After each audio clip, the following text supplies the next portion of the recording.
Hi everyone. कैसे हो यार सभी लोग। तो आज अपना काइनेमेटिक्स का लेक्चर नंबर 4 हम स्टार्ट करने जा रहे हैं।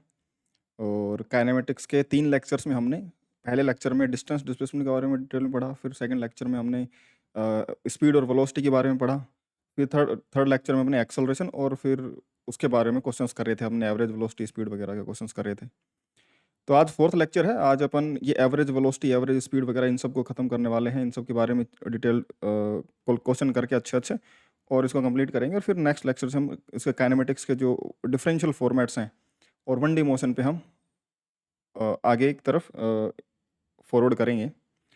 तो यार अगर तुम्हें चीज़ें पसंद आ रही हो, क्लासेज अच्छी लग रही हो, तो अपने फ्रेंड्स के साथ शेयर कर सकते हो। कम्प्लीटली फ्री कोर्स रहने वाला है, इसमें कोई किसी तरीके के कोई चार्जेस नहीं होंगे। और अगर तुम्हें चीज़ें पसंद आ रही हैं, वीडियोस पसंद आ रहे हैं, तो चैनल को सब्सक्राइब जरूर कर लेना। टेलीग्राम पे ज्वाइन कर लेना चैनल को, जहाँ पे सारी क्लासेस की अपडेट्स वगैरह नोट्स वगैरह समय मिल जाते हैं। और अगर कोई क्वेरी हो प्रिपरेशन से रिलेटेड या फिर किसी भी टाइप की कोई क्वेरी हो, तो तुम मुझे व्हाट्सअप कर सकते हो 7696836936922। ठीक है। और डाउट वगैरह किसी भी टाइप के हों क्वेश्चंस को लेकर के, या फिर जो मैं पढ़ा रहा हूँ उसे लेकर के किसी भी टाइप का कोई भी डाउट हो, तो तुम अपने डाउट ग्रुप पे आ सकते हो टेलीग्राम पे। डिस्क्रिप्शन में तुम्हें लिंक सारी मिल ही जाएंगी। बाकी तुम सर्च करोगे टेलीग्राम पे माफियाज डाउट क्लास ग्रुप, तो वो मिल जाएगा, वहाँ पे जाके ज्वाइन कर सकते हो। ऑलरेडी लगभग 350 से भी ऊपर बच्चे हैं ना। तो ऑलरेडी वहाँ पे डिस्कशन चलता रहता है, बच्चे खुद भी रिप्लाई करते हैं और मैं भी डाउट्स के आंसर कर देता हूँ जैसे टाइम मिलता है। और उसके अलावा 10:30 PM या 10:40 PM पे मैं लाइव आ जाता हूँ और फिर हम डिस्कशन करते हैं डाउट्स का। ऑडियो कॉल पे डायरेक्ट डिस्कशन होता है। ठीक है। बाकी अपने कंफर्ट में, और कंफर्ट तो मैं नहीं कहूँगा, अगर तुम कंफर्ट में ही हो तो मतलब तुम अच्छी पढ़ाई नहीं कर रहे हो। मतलब जो भी तुम हो, जहाँ भी हो, आराम से तुम किसी भी जगह से कनेक्ट होकर के अपने डाउट डिस्कस कर सकते हो। और किसी भी लेवल के डाउट्स तुम वहाँ पे पूछ सकते हो। ठीक है। तो ये सब कुछ फ्री है ना। और अपने फ्रेंड्स को रिकमेंड कर देना अगर तुम्हें अच्छा लग रहा हो तो। बाकी स्टार्ट करते अपन लेक्चर नंबर 4 है ना, काइनेमेटिक्स का। लास्ट लेक्चर में अपने एक क्वेश्चन दिया था जो कि तुम्हारा होमवर्क था, और मैंने बोला था कि करके आना। उसमें दिया हुआ है कि रेगुलर हेक्सागन है, उसकी साइड लेंथ ए है, सारी की सारी साइड लेंथ ए है। ए पे पहुंचते ही वेलोसिटी इधर की तरफ, बी पे इधर की तरफ, सी पे इधर, डी पे इधर, ई पे इधर और एफ पे पहुंचते इधर वेलोसिटी हो जाती है। तो ये सब वेलोसिटीज गिवन है A B C D E F point पे। स्पीड कांस्टेंट रहती है ऐसे बी पे पहुंचने की। तो बोल रहा है कि change in velocity, displacement, time, average velocity, average acceleration, सारे पैरामीटर कैलकुलेट करने हैं ए से बी तक, फिर ए से सी तक, और फिर बी से ई तक। ठीक है। तो अपन 1 by 1 करके स्टार्ट करते हैं करना, इनको सोल्व करना स्टार्ट करते हैं, है ना। कोई बहुत बड़ी चीज़ें नहीं है, अगर तुमने लास्ट का लेक्चर अच्छे से करा है तो ये चीज़ तुम अपने आप कर सकते हो, इसीलिए मैंने होमवर्क में दिया भी था। ठीक है। हाँ, इस तरीके का हमें मोशन गिवन है। हमें जो पॉइंट्स पूछे हुए हैं कौन कौन से पॉइंट्स है, पहला पार्ट सोल्व कर लेते हैं हम। पहला पार्ट हम सोल्व कर लेते हैं A to B. A to B गए हम, ए से बी में गए तो देखो सबसे पहली बात, हम डिस्टेंस कितनी ट्रैवल करें, डिस्टेंस ट्रैवल करें ए के बराबर। डिस्प्लेसमेंट कितना हुआ, डिस्प्लेसमेंट भी हुआ ए के बराबर, क्योंकि हम ए से बी डायरेक्ट इसी पॉइंट पे गए हैं। टाइम कितना लगा होगा जाने में, टाइम लगा होगा डिस्टेंस अपॉन में स्पीड। और डिस्टेंस कितनी लगी, ए अपॉन में स्पीड है V. Average speed, average speed पूछें तो एवरेज स्पीड तो किसी भी इंटरवल में देख लो वी रहेगी, क्योंकि ये कांस्टेंट है। एवरेज वेलोसिटी की अगर तुम बात करोगे तो वेलोसिटी, क्योंकि डिस्टेंस और डिस्प्लेसमेंट सेम ही है यहाँ पे, यहाँ से यहाँ तक वो मुड़ा ही नहीं, पार्टिकल से सीधी लाइन में चला था, अब मुड़ा है तो अब आगे अलग डिस्प्लेसमेंट आएगा। लेकिन ए से बी तक तो जितना डिस्प्लेसमेंट उतना डिस्टेंस है, तो एवरेज वेलोसिटी और एवरेज स्पीड सेम ही आएगा। तो डिस्प्लेसमेंट अपॉन में टाइम करके देख लो चाहे तो।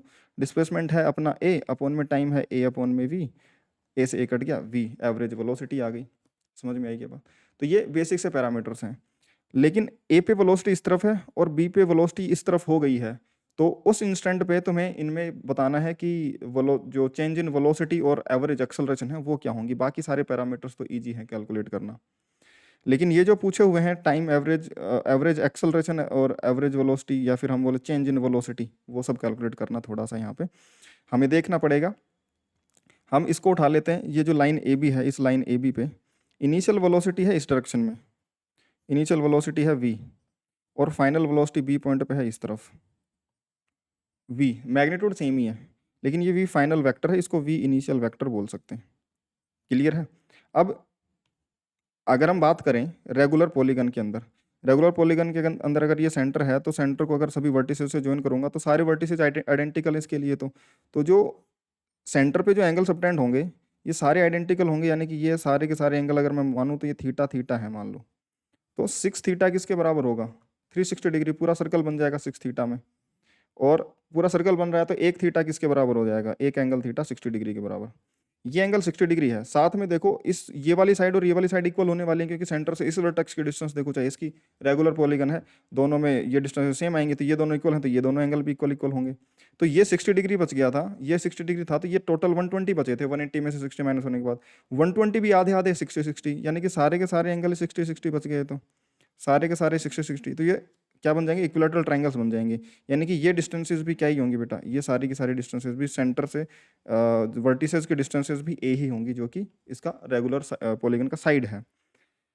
और अगर ऐसा है तो ये एंगल 60 है, तो ये भी 60 डिग्री होगा, और ये 60 डिग्री होगा, तो बेटा ये कितना होगा? 60 डिग्री। यानी मैं बोल सकता हूँ कि जो बी पे वेलोसिटी होगी फाइनली, वो हॉरिजॉन्टल से ये 60 डिग्री पे होगी। समझ में आई बात? यानी कि अगर मैं इन दोनों को ज्वाइन करूँ, देखो वी इनिशियल को मैं यहाँ पे, जो वी इनिशियल यहाँ है उसको यहाँ पे लेके आऊँ, तो एक तरीके से जो वेलोसिटीज बनेंगी, ये वी इनिशियल वेलोसिटी है और ये वी फाइनल है। देखो दोनों के बीच का एंगल कितना है? 60 degree. Tail to tail connect करने पर हमें डेल्टा वी चाहिए, डेल्टा वी का मैग्नीट्यूड चाहिए। डेल्टा वी का magnitude V final minus V initial का मैग्नीट्यूड, और ये दोनों इक्वल मैग्नीट्यूड के वेक्टर्स हैं, दोनों का मैग्नीट्यूड है वी और वी। और दो इक्वल मैग्नीट्यूड के वेक्टर्स एंगल थीटा पे हो तो उनका सब्ट्रैक्शन कितना बनता है? 2v sine theta by 2। तो ये बन जाएगा 2v sine 60 degree by 2। Equal magnitude के वेक्टर्स, इनके बीच का एंगल थीटा, इनका सब्ट्रैक्शन का मैग्नीट्यूड चाहिए। तो दो vector A magnitude theta angle पे, उनका subtraction 2a sine theta by 2 होता है, उनका addition 2a cos theta by 2 होता है। तो सीधा ही लगा देंगे, क्यों जबरदस्ती कैलकुलेशन को बढ़ाना। तो ये बन जाएगा 2v sign 30 degree. Sign 30 half होता है, तो बेटा ये कितना बन जाएगा? v। और वैसे भी अगर मैं देखूं तो देखो ये v इनिशियल इधर v final minus v initial करना है ना, तो v फाइनल तो ऐसे कैसे ही रहेगा, v फाइनल तो ऐसे कैसे रहेगा, और माइनस का v इनिशियल ये बन जाएगा। और इन दोनों के बीच में एंगल कितना है? 120 डिग्री, और दोनों का रिजल्टेंट इनके बीच में आएगा। और क्योंकि दोनों इक्वल मैग्नीट्यूड के वेक्टर्स हैं और 120 डिग्री पे, तो रिजल्टेंट उतना ही बन के आता है। तो ये भी v और ये भी v, तो रिजल्टेंट भी v का ही निकल के आएगा ना बेटा, डेल्टा v, इन दोनों का रिजल्टेंट। डेल्टा वी क्यों बनेगा? क्योंकि प्लस का वी फाइनल और माइनस का वी इनिशियल दोनों को ऐड करूंगा, तो V final minus V initial delta V, उसका मैग्नीट्यूड वी बनेगा। तो देखो वो वी आ रहा है, कैसे ही कर लो, चाहे तो तुम इस तरीके से कर लो, चाहे इस तरीके से कर लो, तुम्हारी मर्जी है। मैं तो तुम्हें सारी तरीके बताते हुए चलता हूँ, ठीक है, ताकि तुम्हें कोई कन्फ्यूजन ना रहे। तो ये बन जाएगा 2v साइन 30 डिग्री, यानी कि वी मैग्नीट्यूड आ जाएगा रिजल्टेंट। यहाँ पे करोगे तो तुम एडिशन करोगे, तो यहाँ पे तुम्हें 2v कोस 120 डिग्री बाई 2 लगाना पड़ेगा। कोस 120 डिग्री बाई 2 जो लगाओगे, तो वो उसमें क्या आंसर पड़ेगा तुम्हारा? 120 बाई 2 60, साइन कोस 60 कितना होता है? हाफ। तो 2v sine 2v into half, वही v बन जाएगा। खैर चेंज इन वेलोसिटी आ गई है तुम्हारे पास में, है ना? चेंज इन वेलोसिटी आ जाएगा बेटा, चेंज इन वेलोसिटी जो उसका मैग्नीट्यूड आ रहा है v के बराबर, ठीक है। अब तुमसे पूछा जाए एवरेज एक्सेलरेशन। एवरेज एक्सेलरेशन क्या होगा? चेंज इन वेलोसिटी का मैग्नीट्यूड अपॉन में टाइम। चेंज इन वेलोसिटी बन रही है v, अपॉन में टाइम कितना लगा बेटा? a अपॉन में v। तो ये कितना बन जाएगा? v स्क्वायर अपॉन में a। इतना क्या होगा बेटा? एवरेज एक्सेलरेशन रहेगा, कहाँ से कहाँ तक का? a से b तक का। समझ में आ गई क्या बात? ये आंसर बन जाएगा। समझ में आ गई बात? खैर नेक्स्ट पार्ट पे चलते हैं, ताकि चीज़ें और क्लियर हों तुम्हें। नेक्स्ट पार्ट पे मूव करेंगे, तो हमें पता सारे एंगल 60 डिग्री के ही है, तो हम इसको नेक्स्ट पार्ट पे यहीं इसी डायग्राम को ले चलते हैं। सेकंड पार्ट में कहाँ से कहाँ तक बेटा? ए टू सी है, यही है ना? ए टू सी कन्फर्म कर लेते हैं। ए टू सी यानी यहाँ से चल के यहाँ पे पहुँचे, तो यहाँ पे वेलोसिटी इधर और सी पे पहुँचते वेलोसिटी इस तरफ होगी। तो इस पूरे इंटरवल में हमें बताना है कि जो एवरेज वेलोसिटी वगैरह है वो डिस्प्लेसमेंट डिस्टेंस क्या होंगी। सबसे पहली बात तो ये कि ए से सी तक गए हो तुम, तो डिस्टेंस कितनी चले हो? डिस्टेंस तुम चले हो किसके बराबर? a प्लस ए, 2a के बराबर, ठीक है, इसमें कोई समस्या नहीं है। डिस्प्लेसमेंट अगर तुमसे पूछा जाए, डिस्प्लेसमेंट, या फिर से पहले टाइम निकाल लेते हैं, है ना? टाइम निकालेंगे, टाइम कितना लगा होगा? तो टाइम लगा होगा डिस्टेंस अपॉन में स्पीड। डिस्टेंस बेटा 2a है और टाइम स्पीड है उसकी v स्पीड यूनिफॉर्म रही है a से b c तक पहुंचने की, तो जो टाइम होगा 2a अपॉन में v बन जाएगा, ठीक है। अब अगर ध्यान से सुनोगे तुम, डिस्प्लेसमेंट निकालना है हमें। डिस्प्लेसमेंट जो बनेगा बेटा, अगर मैं ध्यान से अगर इसको ड्रॉ करना चाहूँ, तो ए से सी तक का ये डिस्टेंस डिस्प्लेसमेंट बनेगा। ये डिस्टेंस क्या बनेगा? डिस्प्लेसमेंट। और दो तरीके से कर सकता हूँ मैं, देखो मैं तुम्हें बता देता हूँ, तुम कर लेना, बाकी मैं तुम्हें एक आसान तरीके से और कैलकुलेट करके दिखा दूंगा कि भाई एक ये वेक्टर मान लो और एक ये वेक्टर मान लो, इन दोनों का रिजल्टेंट है ये। ए और ए मैग्नीट्यूड के दो वेक्टर्स, इन दोनों का रिजल्टेंट और दोनों वेक्टर के बीच का एंगल 60 डिग्री। तो रिजल्टेंट क्या बन जाएगा, A square plus 2a cos 60 degree. या तो मैं लिख दूंगा इसको ए सी वैक्टर का जो मैग्नीट्यूड है वो ए बी वैक्टर का magnitude plus B C vector का मैग्नीट्यूड, और इन दोनों के बीच में ये जो एंगल है बेटा वो 60 डिग्री है। तो ये बन जाएगा दोनों इक्वल मैग्नीट्यूड के वेक्टर से एंगल थीटा पे अगर होंगे तो 2a cos theta by 2 formula लग जाएगा। तो 2 into side length a into cos 60 degree by 2 करेंगे तो कितना बन जाएगा, √3 cos 30 √3 बाई 2 होता है, 2 कटेगा √3 है इसका मैग्नीट्यूड आ जाएगा। या फिर मैं ये भी बता सकता हूँ कि अगर तुम इस पॉइंट बी से यहाँ पे परपेंडिकुलर डालोगे तो देखो ये वाला ट्राइंगल और ये वाला ट्राइंगल बिल्कुल आइडेंटिकल ट्राइंगल्स बनेंगे एक तरीके से, क्योंकि ये एंगल अगर मैं देखूंगा सेंटर से, ये टोटल एंगल ये यहाँ पे, ठीक है, ये 120 डिग्री था, इसको 60 डिग्री में दो पार्ट में इक्वल करा, क्योंकि ये इस बड़े ट्राइंगल में देखो, इस बड़े ट्राइंगल में ये दोनों साइड इक्वल हैं, कौन कौन सी, ये और ये, हाँ ये वाली और ये वाली साइड इक्वल है, तो ये दोनों एंगल इक्वल होंगे। ये 120 एंगल है तो ये 30 डिग्री होंगे, समझ में आई क्या बात, तो ये 30 डिग्री होंगे, 30 डिग्री। तो अगर मैं इतनी सी साइड की बात करूँ, सिर्फ इस साइड की, तो अब मैं इसको हटा भी दूँ चाहे, इसका कोई जरूरत नहीं है, सिर्फ इस साइड की बात करूँ यहाँ से यहाँ तक, तो ए का कोस 30 डिग्री बचने का ना, क्योंकि यहाँ पे परपेंडिकुलर डाला था मैंने। ए का कोस 60 डिग्री, ए का कोस 30 डिग्री ये बनेगा, तो ए कोस 30 डिग्री और वही ए कोस 30 डिग्री ये बनेगा। अब डायग्राम थोड़ा सा उस पे स्केल पे नहीं बना है तो तुम्हें लग रहा होगा कि ये डिस्टेंस और ये डिस्टेंस अलग अलग है, बाकी अगर सही डायग्राम बनाओगे, सही ये वाली साइड और ये वाली साइड में भी डिफरेंस बना हुआ है बनाते समय, तो तुम्हें लग रहा होगा, अदरवाइज ये आइडेंटिकल साइड्स होंगी, ठीक है। तो जो डिस्टेंस ए सी बनेगा डिस्प्लेसमेंट, वो ए कोस 30 प्लस ए कोस 30, 2a cos 30 डिग्री यहाँ से ड्राइव होके आ गया, तुम ज्योमेट्री से भी कर ही सकते हो सीधे सीधे, तो ये बन जाएगा √3a। समझ में आ गई बात, √3a। अब ध्यान से सुनो, डिस्प्लेसमेंट आ गया √3a, कैसे आया, वो यहाँ से आया, डिस्टेंस आ ही गया था। एवरेज वेलोसिटी कैलकुलेट कर लेते हैं, एवरेज वेलोसिटी, एवरेज वेलोसिटी होता है बेटा डिस्प्लेसमेंट अपॉन में टाइम, क्योंकि डिस्प्लेसमेंट आ गया तो एवरेज वेलोसिटी कैलकुलेट कर लेते हैं। डिस्प्लेसमेंट कितना है बेटा, √3a अपॉन में टाइम कितना लगा उसमें, 2a अपॉन में v, है ना, टाइम 2a अपॉन में v लगा, तो ये बन जाएगा √3a से a कट जाएगा, √3v अपॉन में 2, ये एवरेज वेलोसिटी बन जाएगी इसकी a से c तक की। क्लियर है क्या, ये आंसर्स हैं, ठीक है। तो एवरेज वेलोसिटी बन जाएगी √3v अपॉन में 2, क्योंकि ऐसे ही कट गया। एवरेज वेलोसिटी आ गई, हमें एवरेज स्पीड और डिस्टेंसेस निकालने हैं। डिस्टेंस तो हमें पता ही है 2a, एवरेज स्पीड वैसे ही v रहनी है, चेंज इन वेलोसिटी निकालनी है। क्या निकालना है बेटा, चेंज इन वेलोसिटी। तो अब इसको बना लेते हैं दोबारा से। चेंज इन वेलोसिटी के लिए वेलोसिटीज़ की डायरेक्शन देखनी पड़ेंगी। हम यहाँ से यहाँ गए हैं, ये एंगल हमें पता है कितना है, 60 डिग्री है, और यहाँ से अगर मैं देखूंगा तो ये जो फाइनल होगा उसकी डायरेक्शन, वेलोसिटी की डायरेक्शन वो इस तरफ होगी, पार्टिकल की इस तरफ चल रहा होगा पार्टिकल, फाइनल वेलोसिटी सी पे, और ए पे वो इस तरफ था। ये एंगल 60 डिग्री है, तो सी पॉइंट पे ये वाला जो एंगल होगा ये कितना होगा, एक तो ये एंगल 60 डिग्री था और उसके बाद में ये भी 60 डिग्री घूम गया होगा, तो टोटल ये जो बना होगा ये 120 डिग्री बन गया होगा। हर एक साइड आगे वाली से 60 डिग्री घूम के ही तो बनी है, यहाँ से जाएंगे तो ये भी इससे 60 डिग्री पे, यहाँ से जाएंगे तो ये भी इससे 60 डिग्री पे, तो ये इससे 60 डिग्री, भाई ऑलरेडी ये 60 डिग्री पे थी हॉरिजॉन्टल से, और इससे 60 डिग्री आगे तो 60 + 60 120 डिग्री पे है। तो ये जो हॉरिजॉन्टल लाइन और ये लाइन है इसके बीच में कितना है, 60 डिग्री का एंगल है। या फिर इधर से देख लो भाई, टोटल 120 का होना था, ये कितना बनेगा 160 डिग्री आधा। तो ए के ऊपर वेलोसिटी लिखते हैं, ए के ऊपर वेलोसिटी है ये इनिशियल वेलोसिटी ए पॉइंट पे, और ये जो वेलोसिटी है, ये वेलोसिटी इसको उठा के यहाँ पे रखते हैं, इसको उठा के यहाँ पे रखते हैं, तो ये फाइनल वेलोसिटी है, ये फाइनल वेलोसिटी है। और ये जो एंगल है, ये वाला एंगल कितना है बेटा, ये वाला एंगल है 60 डिग्री। भाई हॉरिजॉन्टल से ये 60 डिग्री पे, या फिर हॉरिजॉन्टल से इधर से 120, तो ये 120 डिग्री तो बना। तो दोनों वेलोसिटीज़ के बीच का एंगल है 120 डिग्री। हमें डेल्टा वी वेक्टर चाहिए।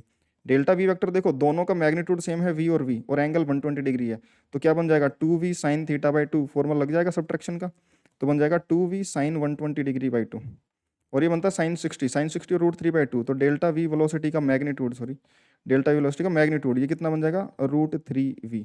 समझ में आई क्या यार, ये आंसर आ जाएगा, चेंज इन वेलोसिटी का आंसर आ गया। अगर ये चेंज इन वेलोसिटी बन रहा है तो एवरेज एक्सेलरेशन निकाला जा सकता है। Average acceleration change in velocity का मैग्नीट्यूड अपॉन में टाइम।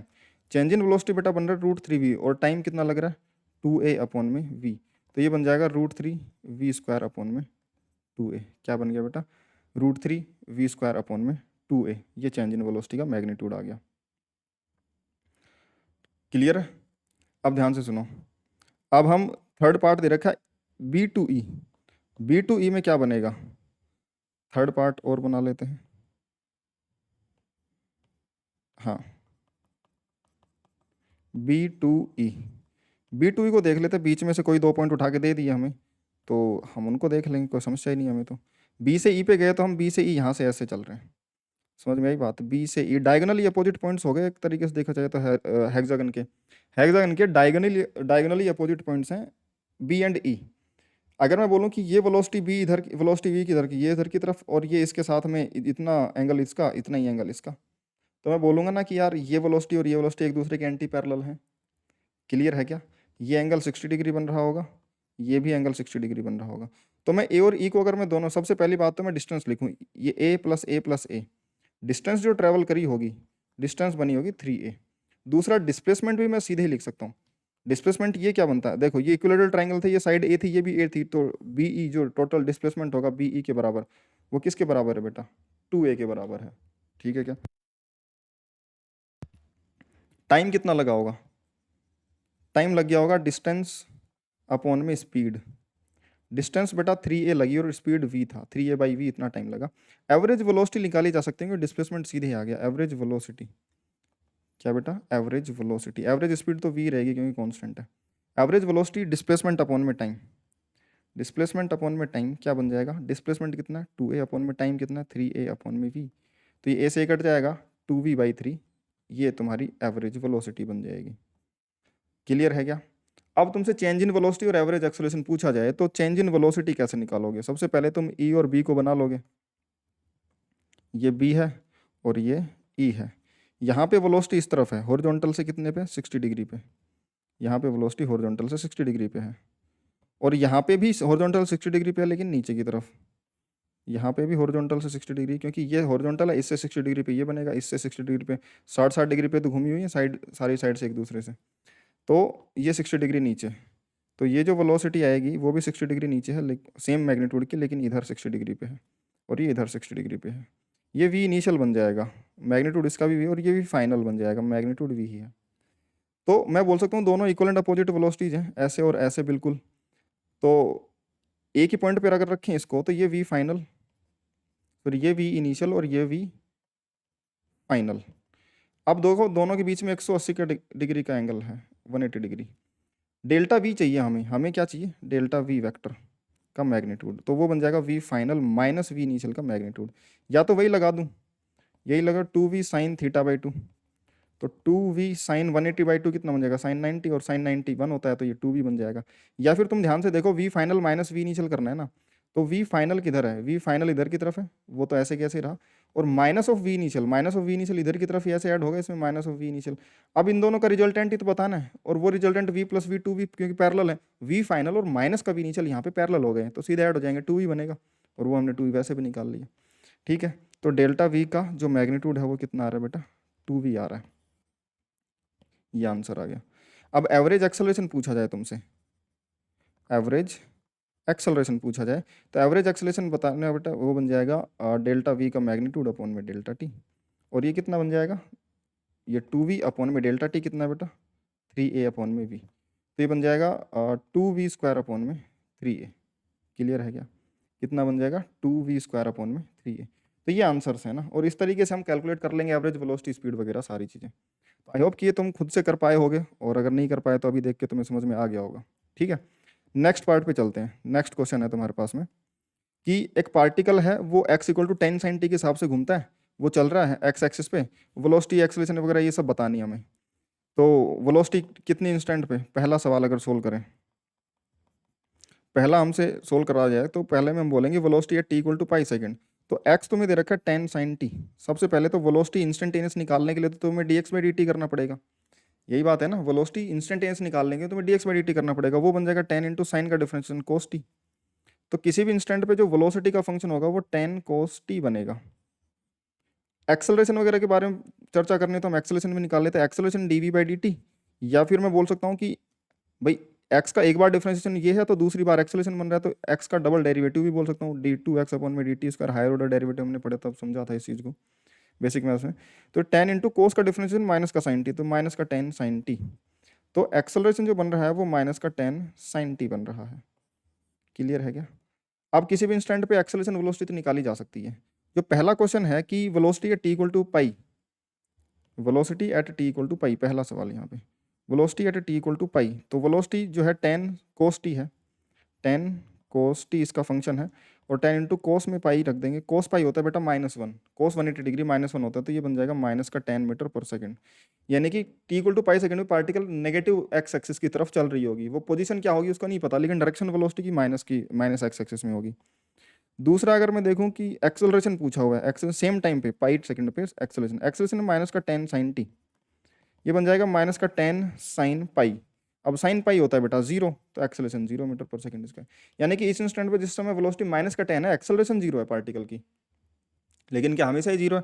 हमेशा तो नहीं है, टाइम बदलेगा तो साइन की वैल्यू बदलेगी, लेकिन इस इंस्टेंट पे एक्सेलरेशन 0 है। ठीक है, फिर पूछा है कि average velocity from T equal to 0 to T equal to pi. Average velocity के लिए भी हमें कुछ करने की जरूरत नहीं, सीधा पोजीशन का हमें फंक्शन दे रखा है, X at X at any time T, वो जो बन रहा है बेटा वो कितना बन रहा है, 10 साइन टी में दे रखा है, 10 साइन टी। तो X at T equal to 0 से T equal to pi second में पूछा है एवरेज वेलोसिटी, तो डिस्प्लेसमेंट बाय टाइम लिखा जा सकता है। टी इक्वल टू 0 पे एक्स जो बनेगा बेटा वो साइन 0 क्या बन जाएगा, 0 मीटर, और X at T equal to pi, sine pi भी 0 होता है, तो ये भी 0 मीटर। यानी कि टी इक्वल टू 0 पे भी ये वहीं था, टी इक्वल टू पाई पे भी वही है, लेकिन बीच में वहाँ नहीं है, क्योंकि टी बदलने पर एक्स तो बदला होगा, लेकिन इनिशियल और फाइनल एक्स सेम आ गया। तो 0 से पाई में T belongs T equal to 0 to T equal to pi में उसका जो डेल्टा एक्स यानी कि डिस्प्लेसमेंट वो 0 है, तो एवरेज वेलोसिटी क्या बन जाएगी बेटा इसकी, एवरेज वेलोसिटी 0 मीटर पर सेकंड बन जाएगी। क्लियर है क्या? इस इंटरवल की एवरेज वेलोसिटी 0 है, क्योंकि पार्टिकल का डिस्प्लेसमेंट 0 हो चुका है। क्लियर है? उसके बाद में पूछा है कि एवरेज एक्सेलरेशन भी चेंज इन वेलोसिटी से निकाला जा सकता है। और वेलोसिटी का फंक्शन है तुम्हारे पास में tan cos T, T equal to 0 पे v जो बनेगा इनिशियली वो कितना बन जाएगा, कोस 0 कितना होता है बेटा 1, तो ये 10 मीटर पर सेकंड, और T equal to pi second पे होता है v फाइनल आ जाएगा 10 कोस पाई बेटा -1 होता है, तो ये माइनस का 10 मीटर पर सेकंड बन जाएगा। डेल्टा वी अगर मैं निकालूंगा, डेल्टा वी का मैग्नीट्यूड, तो ये बन जाएगा v final minus v initial का magnitude, v final -10 minus v initial 10, इसका मैग्नीट्यूड बन जाएगा 20 मीटर पर सेकंड। समझ में आई क्या बात? मैग्नीट्यूड 20 मीटर पर सेकंड आ जाएगा। तो ए एवरेज एक्सेलरेशन अगर मैं बात करूंगा, या फिर साइन के साथ ही निकाल लें, तो delta V final minus V initial बनेगा, जो कि माइनस का 20 बनेगा, माइनस का 20 ए एवरेज बन जाएगा, क्योंकि ये तो एक्स एक्सिस के अलोंग ही है ना, तो या तो प्लस आई में या माइनस आई में, तो सीधे ऐड सब्ट्रैक्ट एंगल तक का तो कोई चर्चा ही नहीं है इसमें, तो सीधे निकाल सकते हो तुम डेल्टा वी प्लस माइनस के हिसाब से। डेल्टा वी बन जाएगा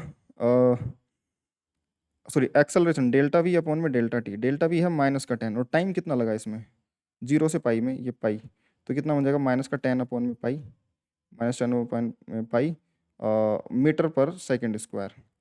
यानी फिर मैं अगर मैग्नीट्यूड लिखूंगा एवरेज एक्सेलरेशन का, तो बन जाएगा 10 अपॉन में पाई मीटर पर सेकंड स्क्वायर। यानी कि इस इंटरवल में जो एवरेज एक्सेलरेशन रही होगी वो नेगेटिव एक्स एक्सिस की अलोंग रही होगी, वो एवरेज एक्सेलरेशन है, इंस्टेंटेनियस नहीं है, इंस्टेंटेनियस तो बदल रही है। क्लियर है? ये 4 पार्ट हो गए। अब जैसे 5वें पार्ट पे जाऊंगा, ये पूछा हुआ एवरेज स्पीड, छठा पूछा है डिस्प्लेसमेंट एंड डिस्टेंस। तो डिस्प्लेसमेंट तक तो ठीक बात थी, लेकिन डिस्टेंस जब कैलकुलेट करना पड़ता है तो तुम्हें समझना पड़ेगा कि पार्टिकल चल कैसे रहा है, क्योंकि अगर पार्टिकल बिल्कुल स्ट्रेट लाइन में सीधा चल रहा हो तो जितना डिस्टेंस उतना ही डिस्प्लेसमेंट, लेकिन अगर पार्टिकल घूम गया होगा, चल तो एक्स में रहा है लेकिन हो सकता है घूम गया हो, अगर घूम गया होगा तो डिस्टेंस तो इतनी बड़ी हो जाएगी, डिस्प्लेसमेंट सिर्फ इतना ही होगा। पार्टिकल का डिस्प्लेसमेंट और डिस्टेंस बदल जाता है जब वेलोसिटी 0 होकर के अगर वो पार्टिकल रिवर्स होता है, तो 0 होना जरूर मतलब कि बड़ी बात नहीं है, वेलोसिटी 0 हो जाए, बट अगर 0 होने के बाद अगर पार्टिकल पलट रहा है, यू टर्न ले रहा है, तब उसके बाद डिस्टेंस और वेलोसिटी डिस्टेंस और डिस्प्लेसमेंट अलग अलग होने स्टार्ट हो जाते हैं। तो पहले इस पार्टिकल के मोशन को एनालाइज करें कि जो x equal to 10 sine T है, पार्टिकल का मोशन है कैसा। हम एक्स एक्सिस ड्रॉ कर लेते हैं, एक्स एक्सिस हमने ड्रॉ कर ली इसके लिए, ये मान लो ये ओरिजिन है 0, टी इक्वल टू 0 पे देखो एक्स 0 ही है, टी इक्वल टू 0 पे पार्टिकल यही है, ठीक है। उसके बाद में देखो एक्स की मैक्सिमम और मिनिमम वैल्यू अगर तुम देखना चाहोगे पार्टिकल मैक्सिमम कितना डिस्प्लेस हो सकता है, क्योंकि साइन का फंक्शन है, तो एक्स जो होगा वो लेस देन इक्वल टू, क्योंकि साइन टी जो होगा, साइन टी जो होगा जो भी एंगल की वैल्यू रखोगे वो लेस देन इक्वल टू 1 से -1 में रहेगा। तो एक्स जो बनेगा जो कि टेन साइन टी है, तो इसको 10 से मल्टीप्लाई करोगे तो वो +10 से -10 के बीच में रहेगा। पार्टिकल चाहे जहां मर्जी चला जाए लेकिन वो -10 से 10 के बाहर नहीं जाएगा, उसके बीच में जहां मर्जी हो, अलग अलग टाइम पे अलग अलग जगह पे होगा। तो मैं +10 और -10 की लाइंस बना लेता हूँ, उन्हीं के बीच में मूव कर रहा होगा। हमें पार्टिकल का ऑब्जर्वेशन हमें ये मिलता है, क्योंकि हमें डिस्टेंस निकालने के लिए तो पार्टिकल को कैसे मोशन कर रहा है वो हमें पता होना चाहिए। तो ये +10 और -10 के बीच में रहेगा, ठीक है। +10 और -10 ये बन जाएगा इसके कोऑर्डिनेट x बराबर 10 और इसके coordinate x equal to -10 metre. अब ध्यान से देखो पार्टिकल t इक्वल टू 0 पे यहाँ पे है, लेकिन वेलोसिटी t इक्वल टू 0 पे कितनी है, वेलोसिटी देखो, वेलोसिटी है 10 cos t, t equal to 0 पे cos 0 1 बनता है, तो वेलोसिटी प्लस का 10 है, यानी कि पार्टिकल इस इंस्टेंट पे इधर की तरफ चल रहा होगा प्लस की डायरेक्शन में। यहाँ पे था लेकिन इस तरफ चल रहा है और मैक्सिमम स्पीड से चल रहा है 10 मीटर पर सेकंड से, 10 मीटर पर सेकंड से। तो यहाँ पे जाएगा, यहाँ पे जाएगा। अब बोल रहा है कि यहाँ से आगे नहीं जा सकता, इसका मतलब क्या हुआ, यहाँ पे वेलोसिटी, यहाँ पे जब x की वैल्यू, जब यहाँ पे पहुंचेगा पार्टिकल, यहाँ से यहाँ तक जाएगा, x की वैल्यू 10 पे एक्सट्रीम पे, उस समय देखो अगर x की वैल्यू 10 है तो साइन टी 1 होगा, साइन टी 1 होगा तो कोस टी 0 होगा, यानी कि वेलोसिटी 0। यहाँ पे पार्टिकल की वेलोसिटी 0 होगी और -1 पे भी यहाँ पे पार्टिकल की वेलोसिटी 0 होगी। क्लियर है। ये कौन सा बनेगा, ये t इक्वल टू पाई बनेगा। t इक्वल टू 0 पे, t इक्वल टू 0 पे ये यहाँ पे है, और t इक्वल टू π/2 पे, सॉरी t इक्वल टू π/2 पे, t इक्वल टू π/2 पे पार्टिकल यहाँ पे पहुँचेगा और पार्टिकल रेस्ट में होगा और अपने एक्सट्रीम पे होगा, क्योंकि ये साइन की वैल्यू 1 होगी तब एक्सट्रीम पे होगा ना, और वो साइन की वैल्यू 1 कब होगी, जब टाइम π/2 सेकंड के बराबर होगा। तो इस पॉइंट पे पहुँचेगा और इस पॉइंट पे पहुँचने के बाद ऐसे गया और यहाँ पे पहुँचते पहुँचते वेलोसिटी 0 हो गई। उसके बाद में देखो, उसके बाद में अगर तुम देखोगे तो टाइम अगर π/2 से ज़्यादा होगा तो साइन एक्स तो पॉजिटिव ही रहेगा, लेकिन वेलोसिटी π/2 से ज़्यादा पे वेलोसिटी नेगेटिव हो जाएगी। साइन का ग्राफ अगर मैं बनाना चाहूँ तो साइन का ग्राफ तो ऐसा बनता है, लेकिन कोस का ग्राफ बेटा ऐसा बनता है। समझ में आई बात, ये π/2 से पाई के बीच में ये नेगेटिव हो जाता है, ये π/2 से पाई का ये साइन का ग्राफ है और ये कोस का ग्राफ है। तो अगर मैं बात करूंगा कहाँ से कहाँ तक, π/2 से पाई में, π/2 से पाई टाइम सेकंड के अंदर, तो वो वेलोसिटी नेगेटिव होगी, यानी कि पहले पार्टिकल की वेलोसिटी पॉजिटिव थी, 0 के बाद वेलोसिटी नेगेटिव होगी। तो ऑब्वियस सी बात है, अगर पार्टिकल की वेलोसिटी पॉजिटिव होती फिर 0 हो जाती, और 0 ही रहती तो वहीं पे रुका हुआ रह जाता, डिस्टेंस और डिस्प्लेसमेंट बराबर ही होते। परंतु वो यहाँ पे पहुंचने के बाद में अगले इंस्टेंट पे वेलोसिटी नेगेटिव होगी, यानी कि ये पीछे की तरफ आ रहा है। अब ये पीछे की तरफ आएगा और ये कहाँ पे पहुंचेगा, एक्स की वैल्यू 0 कब होगी बेटा, एक्स की वैल्यू 0 होगी t इक्वल टू पाई रखो साइन 0 पे वापस से 0, यानी कि ये कौन सा टाइम होगा, t इक्वल टू पाई पे वापस लौटेगा यहाँ पे। फिर यहाँ से कहाँ जाएगा, पीछे की तरफ जाएगा क्योंकि वेलोसिटी नेगेटिव ही है, और यहाँ पे पहुंचेगा। तो वो ऐसे ऊपर से नीचे की तरफ नहीं आ रहा है, ऐसे कि नीचे ऐसे नहीं जाएगा, मैं बस दिखा रहा हूँ, अलग अलग पाथ दिखाने के लिए मैं ऊपर नीचे बना रहा हूँ। बाकी वो पार्टिकल यहाँ पे है, यहाँ पे गया और फिर इसी पाथ पे वापस लौट के आ गया, यहाँ से इधर गया और इसी पाथ पे वापस लौट के आ गया। पहले गया भी इधर ही था, फिर लौट के भी इधर ही आया, फिर इधर की तरफ चलेगा इसी लाइन पे, फिर वापस लौट के आएगा इसी लाइन पे। तो इसी लाइन पे लेफ्ट राइट करता रहेगा। बस उसको समझाने के लिए कि पाथ कैसे कैसे फॉलो होगा टाइम के साथ में, वो मैं बना रहा हूँ। फिर यहाँ पे जाएगा और ऐसे जाएगा, जो हमें मोशन समझ में आएगा वो इसके बीच में ऑसिलेट करेगा। समझ में आई क्या बात, तो क्या करेगा, ऑसिलेट करेगा इन दोनों बाउंड्रीज के बीच में पार्टिकल। और टाइम कौन कौन से होंगे, ये वाला जो टाइम बनेगा हमेशा जो ओरिजिन पे होगा, वहाँ पे x की वैल्यू 0 होगी। x की वैल्यू 0 किस किस टाइम पे होगी, पहले 0 पे, फिर पाई पे, फिर यहाँ पे जो टाइम होगा, मैं टाइम को अगर रेड कलर से लिख दूँ, ये पाई के बाद में इससे लिख देता हूँ, पाई के बाद में 2 पाई पे, फिर 3 पाई पे, सारे पाई जितने भी होंगे, x की वैल्यू 0 पाई 2 पाई 3 पाई 4 पाई 5 पाई 7 पाई, सब पे ये 0 होगा। तो एक बार तो इधर जाके आएगा, फिर अगली बार इधर जाके आएगा, फिर इधर, फिर इधर। तो हर पाई सेकंड बाद में, हर पाई सेकंड बाद में 4 पाई, फिर ये बन जाएगा 5 पाई, फिर ये बन जाएगा 6 पाई। हर पाई सेकंड के बाद में ये मीन पोजीशन से गुजरेगा और वापस लौट के आएगा, इधर जाके आए चाहे इधर जाके आए, उसको पाई सेकंड लगने हैं। और एक बार ऐसे जाकर के वापस आने में देखो, एक ऑसिलेशन कंप्लीट करने में जो लगा उसको 2 पाई सेकंड लगेंगे, फिर अगला 4 पाई, फिर अगला 6 पाई। तो 2 पाई के अंदर वो एक एक ऑसिलेशन कंप्लीट करता रहेगा। खैर अगर ये टाइम की बात करूँ मैं, इन टाइम्स की बात में, π/2 फिर पाई, फिर ये 3π/2 आ जाएगा, t की वैल्यू 3π/2। हर π/2 सेकंड बाद में वो मीन से ओरिजिन और ओरिजिन से मीन, ओरिजिन से एक्सट्रीम और एक्सट्रीम से ओरिजिन, ओरिजिन से एक्सट्रीम, एक्सट्रीम से ओरिजिन, ये π/2 सेकंड में चलता रहेगा। तो ये कौन सा बन जाएगा, अब देखो यहाँ से चल के वापस आने में पूरा एक टाइम पीरियड निकल गया 2 पाई।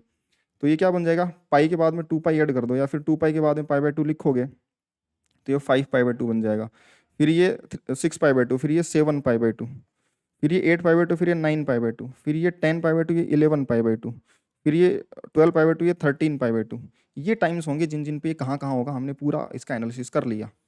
और इसके बाद तो हमें कुछ वैसे ही समझने की जरूरत नहीं, हमने तो पूरा पोस्टमार्टम कर लिया इस चीज़ का कि क्या कहाँ कहाँ के किस किस समय पे होगा।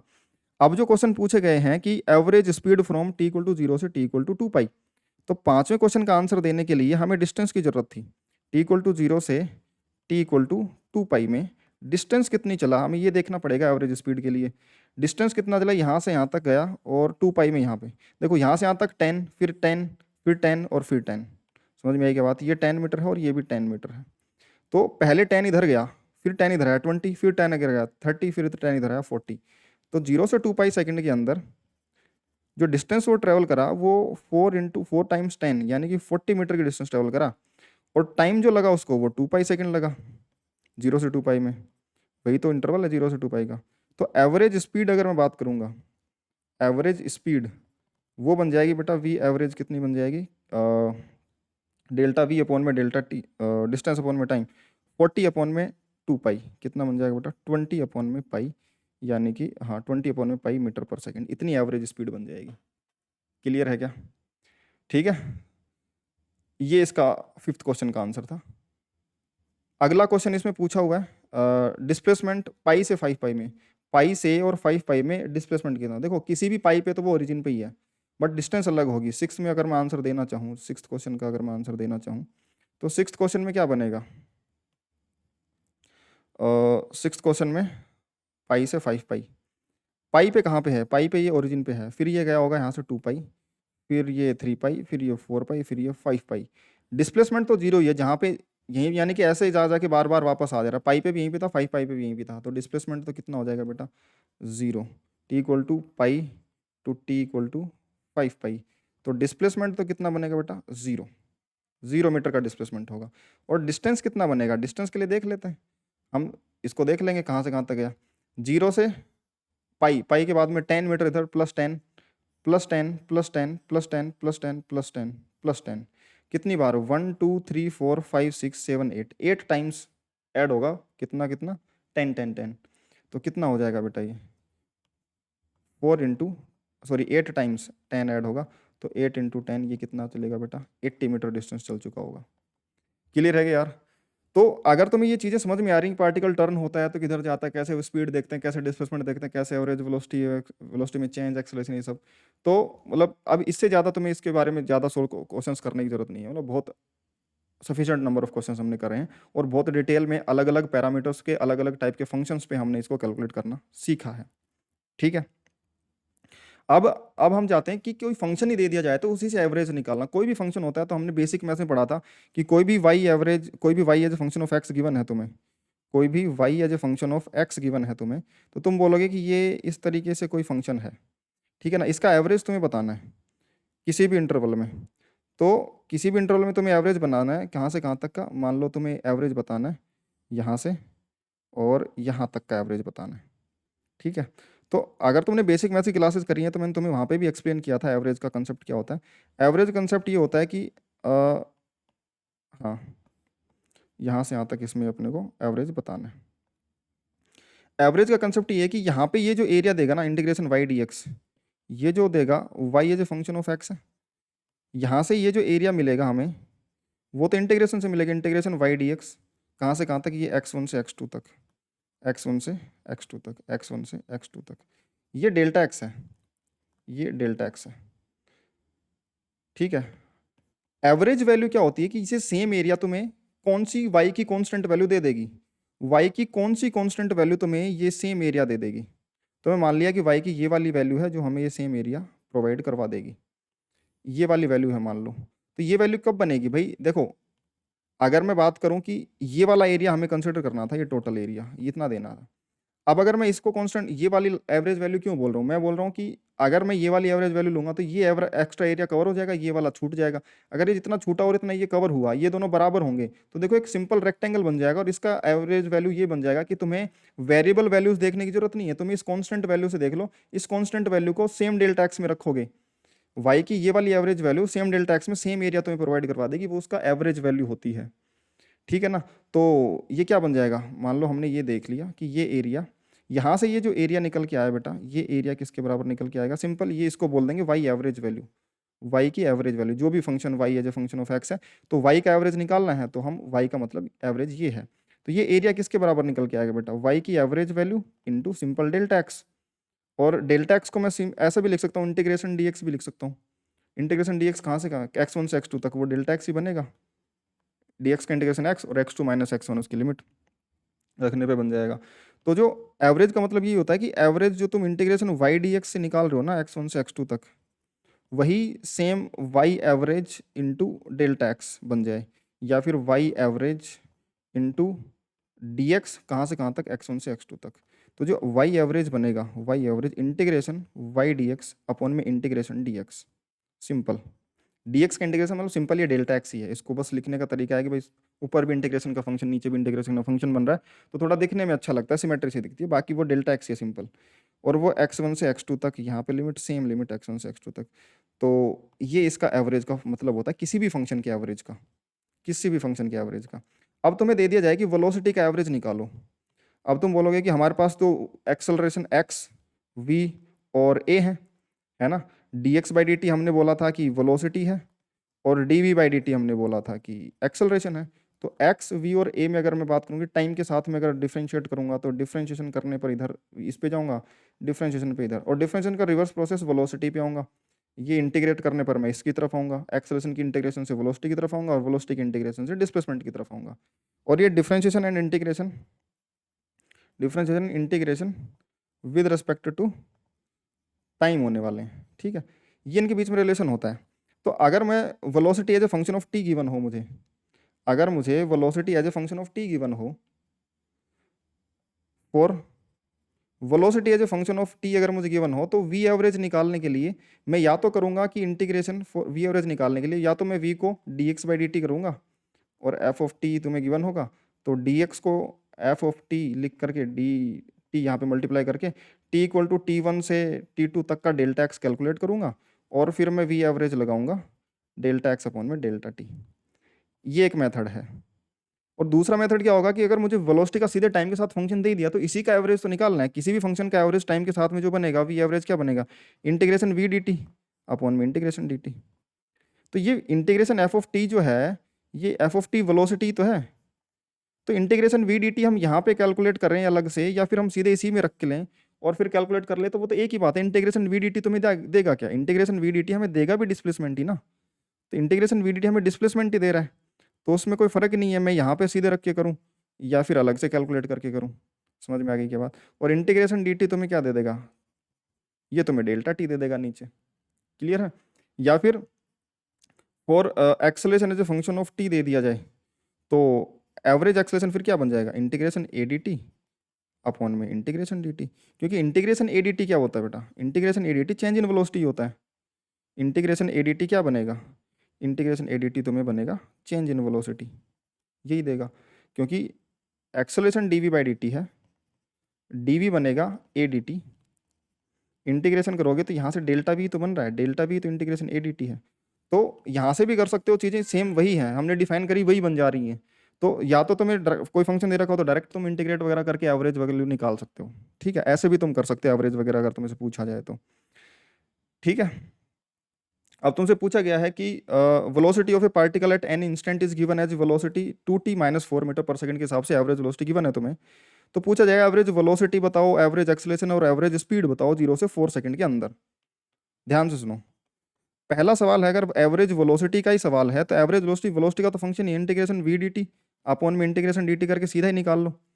तो ये क्या बन जाएगा 0 से 4 की सेकंड में, 0 से 4 में, तो इंटीग्रेशन v क्या बन जाएगा 2t माइनस 4 डी टी, और नीचे डी टी का इंटीग्रेशन t 0 से 4 तक, और ये 0 से 4 तक, तो v एवरेज सीधा ही आ जाएगा पहला पार्ट अगर इसका सोल्व करें तो। ये t का 2t का इंटीग्रेशन बन जाएगा बेटा टी स्क्वायर बाई 2, तो 2 से 2 कट गया, T square minus 4t, upper limit और लोअर लिमिट 0 और 4 है, और नीचे 4 माइनस 0, ये 4 सेकंड का इंटरवल आ गया। फिर 4 रखेंगे तो 16 माइनस 16 माइनस 0 माइनस 0, और ये बन जाएगा 4। तो ये 0 माइनस 0 अपॉन में 4 बन जाएगा। एवरेज वेलोसिटी बेटा निकल के आ जाएगी कितना, 0 मीटर पर सेकेंड। क्या बन जाएगी, ये एवरेज वेलोसिटी है। ध्यान से देख लो इसको, एवरेज वेलोसिटी जीरो, मतलब कि इसमें डिस्प्लेसमेंट जीरो निकल के आ रहा है ना, ये चीज़ क्या है, डिस्प्लेसमेंट, और डिस्प्लेसमेंट की वैल्यू देखो ऊपर जीरो निकल के आ रही है। इसका मतलब कि 0 से 4 सेकंड में ओवरऑल इसका डिस्प्लेसमेंट जीरो, तो एवरेज वेलोसिटी जीरो आ गई अपने आप। समझ में आई क्या बात, एवरेज वेलोसिटी। क्लियर है। अब ध्यान से सुनो, एवरेज एक्सेलरेशन, एवरेज एक्सेलरेशन के लिए तो तुम्हें सीधा वो चेंज इन एवरेज एक्सेलरेशन अगर चाहिए तो चेंज इन वेलोसिटी अपॉन में टाइम करना पड़ेगा। तो t इक्वल टू जीरो पे इनिशियल वेलोसिटी कितनी है, ये तो वेलोसिटी का फंक्शन तो दे ही रखा है, इसमें t इक्वल टू जीरो रखो, माइनस का 4 मीटर पर सेकंड है, और t इक्वल टू 4 सेकंड पे वेलोसिटी फाइनल निकालो, t इक्वल टू 4 सेकंड पे रखोगे तो 4 टू जा 8 माइनस 4 प्लस का 4 मीटर पर सेकंड हो गई ये। तो चेंज इन वेलोसिटी अगर तुम लिखोगे तो v final minus v initial, ये 4 माइनस माइनस का 4 यानी कि 8 मीटर पर सेकंड की चेंज इन वेलोसिटी है। तो ए एवरेज तो बेटा तुम्हारा बन जाएगा डेल्टा वी अपॉन में डेल्टा टी, यानी कि 8 अपॉन में टाइम कितना है बेटा, डेल्टा टी 4 सेकंड का, 2 मीटर पर सेकंड स्क्वायर इसकी एवरेज एक्सेलरेशन होगी। क्लियर है। थर्ड पार्ट इंटरेस्टिंग है, एवरेज स्पीड। क्या है बेटा third part, average speed. Average speed जो भी होगी, वी एवरेज इसको लिख लेते हैं, ये भी वी एवरेज ही था, बट हाँ ये एवरेज एक्स वेलोसिटी है, इसको ध्यान से देख लेना। और नीचे हम जो करेंगे एवरेज स्पीड, ये बन जाएगा डिस्टेंस अपॉन में टाइम। डिस्टेंस निकालने के तो हमें पता है कि हमें देखना पड़ता है पार्टिकल घूमा है कि नहीं घूमा, अगर घूमा है तो डिस्टेंस डिस्प्लेसमेंट अलग अलग आते हैं, तो हमें डिस्प्लेसमेंट के बराबर डिस्टेंस नहीं दे सकते, हम अलग अलग पार्ट में उसको सोल्व करके देखते हैं। तो ये जो वेलोसिटी का फंक्शन है तुम्हारे पास में 2t माइनस 4, क्या है बेटा 2t माइनस 4, इस फंक्शन के हिसाब से हमें डिस्प्लेसमेंट निकालने के लिए पता करना पड़ेगा पार्टिकल घुमा तो नहीं है, तो घुमा नहीं है तो उसके लिए देखेंगे कि वेलोसिटी 2t माइनस 4, जहाँ पे घूमेगा पार्टिकल वहाँ पे वेलोसिटी जीरो होगी, तो इसको करा जीरो, तो टाइम की वैल्यू आ जाएगी 2 सेकंड। तो पार्टिकल मे टेक, और मे टेक का मतलब यहाँ पे ये कि हो सकता है कि वो टर्न करे, बट यहाँ पे हम चेक कर लेते हैं कि t इक्वल टू जीरो पे वेलोसिटी जीरो है, t इक्वल टू 2 सेकंड पे, t लेस देन 2 सेकंड पे अगर हम बात करेंगे तो देखो लेस देन 2 सेकंड पे ये वैल्यू 4 से छोटी रहेगी, क्योंकि ये 2 सेकंड पे पहली बार 4 बनेगी, उससे छोटी रहेगी 4 से, तो ये नेगेटिव वैल्यू आएगी, वेलोसिटी लेस देन जीरो है। और t ग्रेटर देन 2 सेकंड पे वेलोसिटी फिर वो पॉजिटिव हो जाएगी, 2 से बड़ा होगा तो 4 से बड़ा होगा तो ये पॉजिटिव वैल्यू निकल के आएगी, और t इक्वल 2 सेकंड पे वेलोसिटी जीरो है। तो वेलोसिटी का साइन चेंज हुआ है, वेलोसिटी का साइन चेंज हुआ है, मतलब कि पार्टिकल टर्न हुआ है, particle turned at t equal to 2 second. और इनिशियली लेफ्ट में जा रहा था, मान लो पार्टिकल इनिशियली यहाँ पे था, तो पहले वो लेफ्ट में गया है, और t इक्वल टू 2 सेकेंड पे उसकी वेलोसिटी जीरो हुई है, और उसके बाद वो पार्टिकल लौट के आया इधर की तरफ वापस।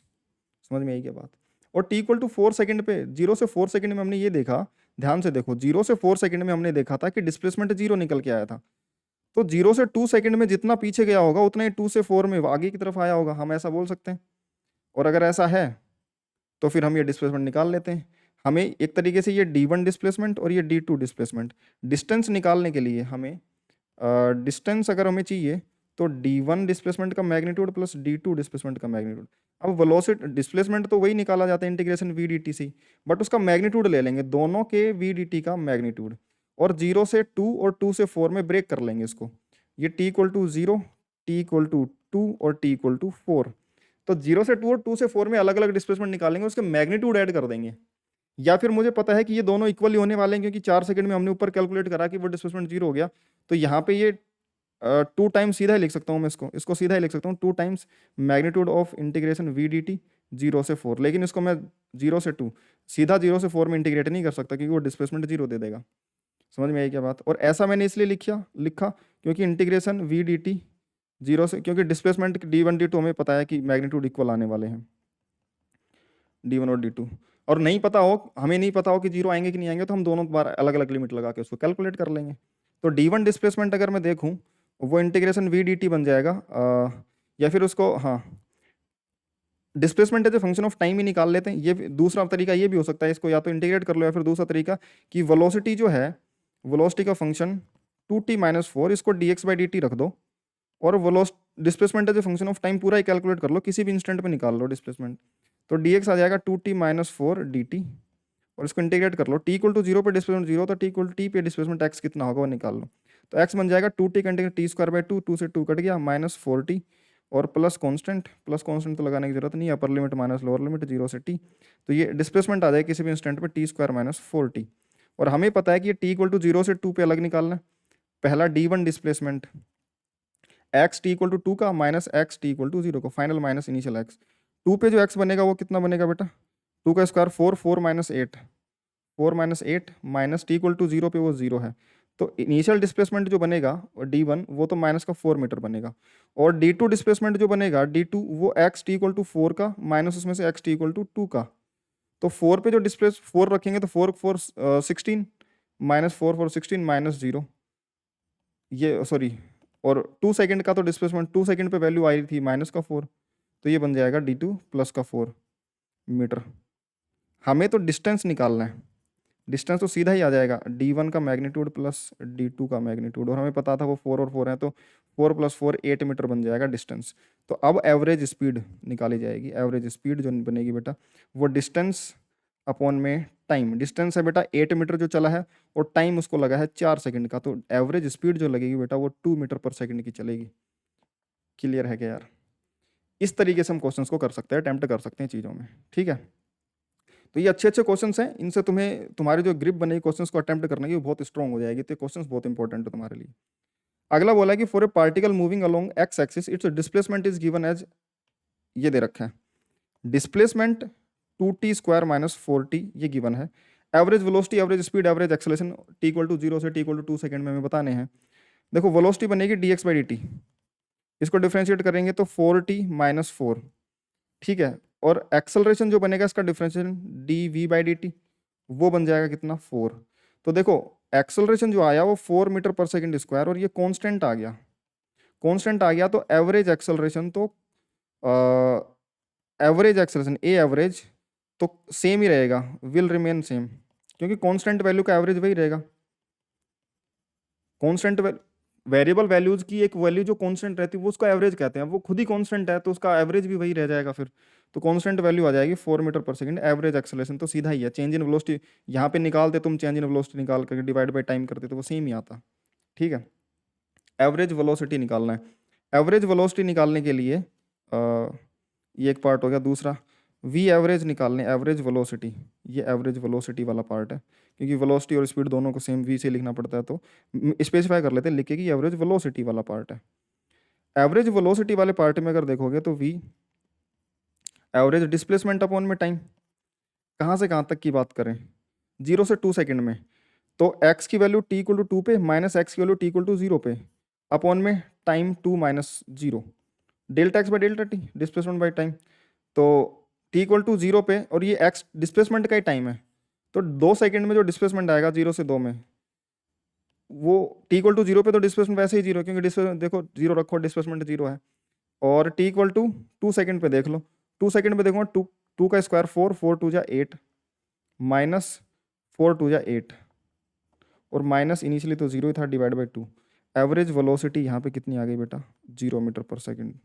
फिर से वही पिछले क्वेश्चन वाली बात होगी, इसमें डिस्प्लेसमेंट 0 हो गया इस इंटरवल में, इसलिए एवरेज वेलोसिटी 0 हो गई। लेकिन एवरेज स्पीड के लिए हमें तो डिस्टेंस देखना पड़ेगा। एवरेज स्पीड क्या हुआ, एवरेज स्पीड के लिए तुम देख सकते हो कि डिस्टेंस तुम्हें देखना पड़ेगा। डिस्टेंस के लिए इस पार्टिकल को ढंग से ऑब्जर्व करो। डिस्टेंस के लिए अगर तुम इस पार्टिकल को ढंग से ऑब्जर्व करोगे तो ये इक्वेशन क्या थी, 2t माइनस 4, हाँ ठीक है, ये बन जाएगा। अब x इक्वल टू, ये तुम्हारे पास देगा 2t स्क्वायर माइनस 4t, ये एवरेज इसका स्पीड बताना है। तो हमें पता चला कि देखो पहले वेलोसिटी देखो, वेलोसिटी बन रही है 4t माइनस 4, इसको 0 करो तो टाइम आ रहा है 1 सेकंड, और हमारा जो इंटरवल है 0 से 2 सेकंड, उसके अंदर ये 1 सेकंड लाई कर रहा है, मतलब कि 1 सेकंड में पार्टिकल टर्न कर रहा है, हमारे इंटरवल में पार्टिकल टर्न कर रहा है। तो डिस्टेंस और डिस्प्लेसमेंट अलग अलग आ जाएंगी। अगर ये टाइम हमारे इंटरवल हमसे पूछा 0 1 सेकंड, 0 से 1 में पूछा होता तो 0 से 1 में तो डिस्टेंस और डिस्प्लेसमेंट बराबर ही होते, तो हमें चक्कर नहीं पड़ता। लेकिन 2 सेकंड के इंटरवल में 1 सेकंड पे पार्टिकल टर्न हुआ है तो फिर डिस्टेंस और डिस्प्लेसमेंट अलग अलग आएंगे, तो हमें देखना पड़ेगा टर्निंग हुई होगी यहाँ पे, तभी जाकर डिस्टेंस और डिस्प्लेसमेंट अलग अलग हो सकते हैं, क्योंकि डिस्प्लेसमेंट 0 हो गया लेकिन डिस्टेंस 0 हो नहीं सकता था। तो अब हमें आगे पता चला कि हम इस पे जाएंगे अगर, हाँ, तो velocity t equal to 1 second पे आया, तो टी इक्वल टू 0 से टी इक्वल टू 1 का डिस्प्लेसमेंट अलग निकालना पड़ेगा और टी इक्वल टू 1 से टी इक्वल टू 2 सेकंड का अलग से। और क्योंकि 0 से 1 में जितना चला होगा उतना ही 1 से 2 में चला होगा, तभी तो 0 से 2 में टोटल डिस्प्लेसमेंट 0 हो गया। और 1 सेकंड पे तो घूमा है वो, तो 0 से 1 में तो एक डायरेक्शन में चल रहा था, फिर 1 से 2 में अपोजिट डायरेक्शन में, और डिस्प्लेसमेंट 0 होने के लिए 0 से 1 और 1 से 2 सेम चला होगा, इसलिए डिस्प्लेसमेंट दोनों की मैग्नीट्यूड सेम रहे होंगे, तो टोटल 0 हो गया होगा अपोजिट डायरेक्शन में होने की वजह से। तो 0 से 2 का डिस्प्लेसमेंट निकाल, 0 से 1 का निकाल लेते हैं। तो इसको D1 डिस्प्लेसमेंट बोल लेते हैं, इसको D2 बोल लेते हैं। D1 का मैग्नीट्यूड D2 के मैग्नीट्यूड बराबर हमें पता है, लेकिन ऐसा हमेशा हो जरूरी नहीं है। अपने दोनों क्वेश्चंस में ऐसा हो गया है, बट हमेशा हो जरूरी नहीं है। हो सकता है ये 1 से 3 का इंटरवल ले लिया जाता, तो 0 से 1 और 1 से 3 में फिर वो अलग अलग नहीं होते, तो हमें अलग अलग निकालने पड़ते। तो हम यहाँ पे D1 डिस्प्लेसमेंट निकाल लेंगे, तो T इक्वल टू 1 सेकेंड पर डिस्प्लेसमेंट निकाल लिया, कितना बन जाएगा, 1 सेकेंड रख दो x में, तो ये 2 - 4 माइनस का 2 मीटर। और डिस्प्लेसमेंट D2, डिस्प्लेसमेंट यानी कि x t इक्वल टू 2 से माइनस कर देना x equal to t equal to 1 का। t इक्वल टू 2 का डिस्प्लेसमेंट क्या बन जाएगा, 2 2 जा 4, 4 2 जा 8 माइनस 4 2 जा 8, ये तो 8 सेकंड का हो गया, माइनस 1 सेकंड का कितना होगा, 1 सेकंड का तो -2 हमने ऊपर निकाला ही, तो ये बन जाएगा +2। तो D1 का मैग्नीट्यूड प्लस D2 का मैग्नीट्यूड अगर ऐड कर दूंगा तो डिस्टेंस आ जाएगी, और वो डिस्टेंस कितनी आ रही है बेटा, 2 + 2 यानी कि 4 मीटर। तो एवरेज स्पीड कितनी आ जाएगी, डिस्टेंस अपॉन में टाइम, 4 अपॉन में टाइम कितना लगा, 2 सेकंड, 2 मीटर पर सेकंड। क्लियर है क्या बात, ठीक है। तो वेलोसिटी का फंक्शन दे रखा हो तो डिस्टेंस निकालने के लिए हमें एक्स पे जाना ही पड़ेगा, ठीक है। और एक्स का दे रखा हो तो हमें चेक करना पड़ेगा कि भाई वेलोसिटी उसमें टर्न हुई है कि नहीं, दोनों में ही सेम प्रोसेस है, ठीक है। अब नेक्स्ट क्वेश्चन देखो ध्यान से, इसमें दे रखा पार्टिकल की x equal to 2t³ minus 9t² plus 12t plus 1 है। डिस्प्लेसमेंट और डिस्टेंस पूछा है 0 से 4 सेकंड के अंदर कि कितना डिस्प्लेसमेंट होगा, कितना डिस्टेंस होगा। पार्टिकल की पोजीशन की इक्वेशन है, देखो t इक्वल टू 0 पे अगर x 0 होता तो डिस्प्लेसमेंट मान सकते थे, लेकिन t इक्वल टू 0 पे ये तो 0 हो जाएंगे, लेकिन 1 ये पोजीशन है और लिखा भी है पोजीशन का इक्वेशन है, ये डिस्प्लेसमेंट का नहीं हो सकता, क्योंकि t इक्वल टू 0 पे डिस्प्लेसमेंट इक्वल होता है, पोजीशन तो कुछ भी हो सकती है, कहाँ से भी कहीं से भी स्टार्ट हो सकता है, t इक्वल टू 0 से, वो 1 से हो सकता है, ओरिजिन से भी हो सकता है, -1 से -10 +10 कहीं से भी स्टार्ट हो सकता है। तो पोजीशन का टाइम वो है ये। t इक्वल टू 0 पे इसकी इनिशियल पोजीशन क्या है, 1 मीटर, और t इक्वल टू 4 पे इसकी फाइनल पोजीशन क्या है, 4 रख देंगे, 2 × 4 का cube minus 9 × t² minus 12 × 4 plus 1, 4 4 जा 16, 16 4 जा 64, 64 2 जा 128 माइनस ये 4 का स्क्वायर, 16 × 9, 16 × 9 कितना होगा, 160 में से 16 माइनस कर लो, 150, 144, 144 माइनस 12 4 जा कितना हो जाएगा, 48 प्लस 1।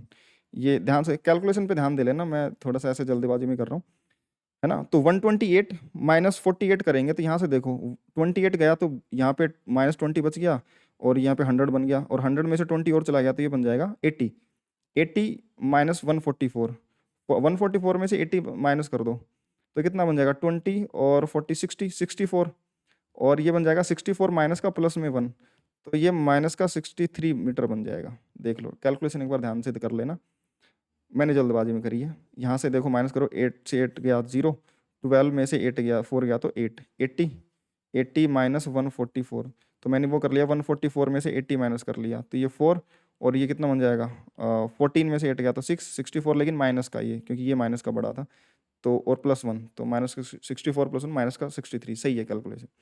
अब अगर मैं डिस्प्लेसमेंट निकालूंगा तो डिस्प्लेसमेंट तो सीधा x final minus x initial position होता है, तो माइनस का 64 माइनस का 63 माइनस 1 यानी कि माइनस का 64 मीटर, ये डिस्प्लेसमेंट है। तो एवरेज वेलोसिटी अगर मैं बात करूं तो वो बन जाएगा डिस्प्लेसमेंट अपॉन में टाइम बेटा, और डिस्प्लेसमेंट अपॉन माइनस का 64 अपॉन में टाइम कितना है 4 सेकेंड, तो माइनस का 1, और ये कितना बन जाएगा 4 6 जा माइनस का 16 मीटर पर सेकंड इसकी एवरेज वेलोसिटी हो जाएगी। खैर हमसे पूछा नहीं था, हमसे डिस्टेंस और डिस्प्लेसमेंट पूछा। डिस्प्लेसमेंट इतना है, देखो पार्टिकल का इनिशियल वो +1 पे था, फाइनली वो -64 पे है, लेकिन वो t इक्वल टू 4 सेकंड पे है इतना, तो डिस्प्लेसमेंट आया वो -60 पे था, तो डिस्प्लेसमेंट माइनस का 64 हो गया। अगर वो पार्टिकल घुमा नहीं होगा, टर्न नहीं करा होगा, तब तो डिस्टेंस और डिस्प्लेसमेंट इक्वल ही होंगे, तो उसके लिए हमें चेक करना पड़ेगा। चेक करने के लिए वेलोसिटी निकालनी पड़ेगी, वो घुमा कि नहीं घुमा, तो dx/dt करेंगे। dx/dt क्या बन जाएगा बेटा 60 माइनस 2 × 3t³ t³ आता है 3t², तो 60 माइनस का ये बन जाएगा 18t, t² का 2t, और ये प्लस का 12, इसको 0 करना पड़ेगा तो 6 से डिवाइड कर दो, ये टी स्क्वायर है, टी स्क्वायर माइनस का 6 से डिवाइड कर दो माइनस का 3t, और ये कितना बन जाएगा प्लस का 2 इक्वल टू 0। ये कितना बन रहा है, ये बन रहा है, देखो इसको अगर ध्यान से देखोगे तो ये दो फैक्टर बन रहे हैं इसके, t-1 और t-2, या फिर तुम इस क्वाड्रेटिक के रूट निकाल के देख लो, क्वाड्रेटिक के रूट आ जाएंगे 1 सेकंड और 2 सेकंड, यानी कि ये पार्टिकल 2 बार घूम रहा है, 2 बार वेलोसिटी 0 हो रही है इसकी, एक तो t इक्वल टू 1 सेकंड पे, एक t इक्वल टू 2 सेकंड पे। तो अब हमें 0 से 1 का एक इंटरवल लेना पड़ेगा, 1 से 2 का इंटरवल, और 2 से अपना जो फाइनल टाइम है 4 सेकंड, ये 3 इंटरवल लेने पड़ेंगे। इन 3 के इंटरवल को ऐड करना पड़ेगा, डिस्प्लेसमेंट्स को, मैग्नीट्यूड, और तब जा करके हमारा फाइनल डिस्टेंस आएगा। तो t इक्वल टू 0 पे x1 निकाल लो, चलो t इक्वल टू 0 पे x0 निकाल लेते हैं, इसको x0 बोल देते हैं, या फिर x1 ही बोल देते हैं। t इक्वल टू 0 पे x1 देखा तो t इक्वल टू 0 पे x1 बन गया बेटा 1, ये पोजीशन है। t इक्वल टू 1 सेकंड पे पोजीशन देखा तो इसको 2 बोल दिया, x2 1 सेकंड पे रखेंगे तो उसमें रखो 1, तो ये बन जाएगा 2, ये -1 प्लस 12 प्लस 1, तो 2 माइनस 9, ये बन जाएगा -7, माइनस का 7 और प्लस का 1 कितना, माइनस का 6, माइनस का 6 प्लस का 12, तो ये प्लस का 6 मीटर बन जाएगा, ये बन जाएगा बेटा 6 मीटर। अब अगला हो जाएगा t इक्वल टू कितना सेकंड बेटा, अगला होगा t इक्वल टू कितना सेकंड, इसको ध्यान से देखेंगे तो कितना बनेगा, t इक्वल टू अगला 1 से 2, 0 से 1, 1 से 2, 2 सेकंड पे देखेंगे तो t इक्वल टू 2 सेकंड पे कितना बनेगा, x3 बोल देते हैं इसको, 2 सेकंड पे देखेंगे तो बन जाएगा, करके देखना पड़ेगा, इसको लिख के देखना पड़ेगा कैलकुलेशन, x की वैल्यू इस तरीके से आप इसमें पुट करके देख लेंगे, तो 2 इंटू 2 की पावर 3 8, और ये बन जाएगा 16, माइनस फिर 2 का स्क्वायर 4, 9 4 जा 36, प्लस 12 इंटू 2 24 प्लस 1, है ना, तो ये कितना बन जाएगा 16, 24 और प्लस 8 36 होता है, तो ये बन जाएगा इन दोनों को मिला के -8, -8 16 -8 बन जाएगा प्लस का 8 प्लस 8 प्लस 1, ये 9 मीटर बन जाएगा। फिर t इक्वल टू 4 सेकंड पे देखें सीधे ही, तो वो x एट 4 सेकंड कितना बनेगा, वो अपन ने निकाला ही था माइनस का 63 मीटर, क्लियर है। तो ये बन जाएगा माइनस का 63 मीटर, जो है वो x4 बन जाएगा। तो सबसे पहले देखूं तो ये 1 से 6 पे गया होगा, फिर 6 से 9 पे, फिर 9 से 30, इन दोनों का डिस्प्लेसमेंट देखूं 1 से, तो डेल्टा x कितना बन जाएगा, पहला डिस्प्लेसमेंट डेल्टा x1, उसको बोल देंगे 6 माइनस 1, 5 मीटर का डिस्प्लेसमेंट हुआ। फिर दूसरा डिस्प्लेसमेंट जो हुआ डेल्टा x2, डेल्टा x2 जो 9 माइनस 6 यानी कि 3 मीटर का डिस्प्लेसमेंट, और फिर जो अगला डिस्प्लेसमेंट हुआ होगा डेल्टा x3, वो कितना का हुआ होगा, इसमें t इक्वल टू 1 और t इक्वल टू 2, सही किया है ना अपन ने फैक्टर, 1 सेकंड पे 1 माइनस 3 प्लस 2, ये 0 हो जाएगा, 2 पे लगूंगा तो 4 प्लस 2 6 और माइनस का 6 0, बट 1 और 2, 0 से 1, 1 से 2 और 2 से 4, क्योंकि हमारा इंटरवल 0 से 4 का था, तो सही बात है। 0 पे देखा तो x की वैल्यू 1 है, और 1 पे देखा तो 1 पे देखेंगे तो ये बन जाएगा 2 माइनस 9 माइनस का 7 प्लस 1, तो माइनस का 6 प्लस 12 प्लस का 6 मीटर, ये ठीक है। फिर t इक्वल टू 2 सेकंड पे, 2 सेकंड पे 8, 2 2 जा 4, 4 2 जा 8, 8 2 जा 16, और ये बन जाएगा 2 2 जा 4, 9 4 जा 36 माइनस का, प्लस का 12 इंटू 2 24 प्लस 1, तो ये कितना बन जाएगा, ठीक है, प्लस 1, और ये 24 और 16 अगर मैं देखूँ तो 30 प्लस 1 40, 40 में से ये गया तो 36 गया तो,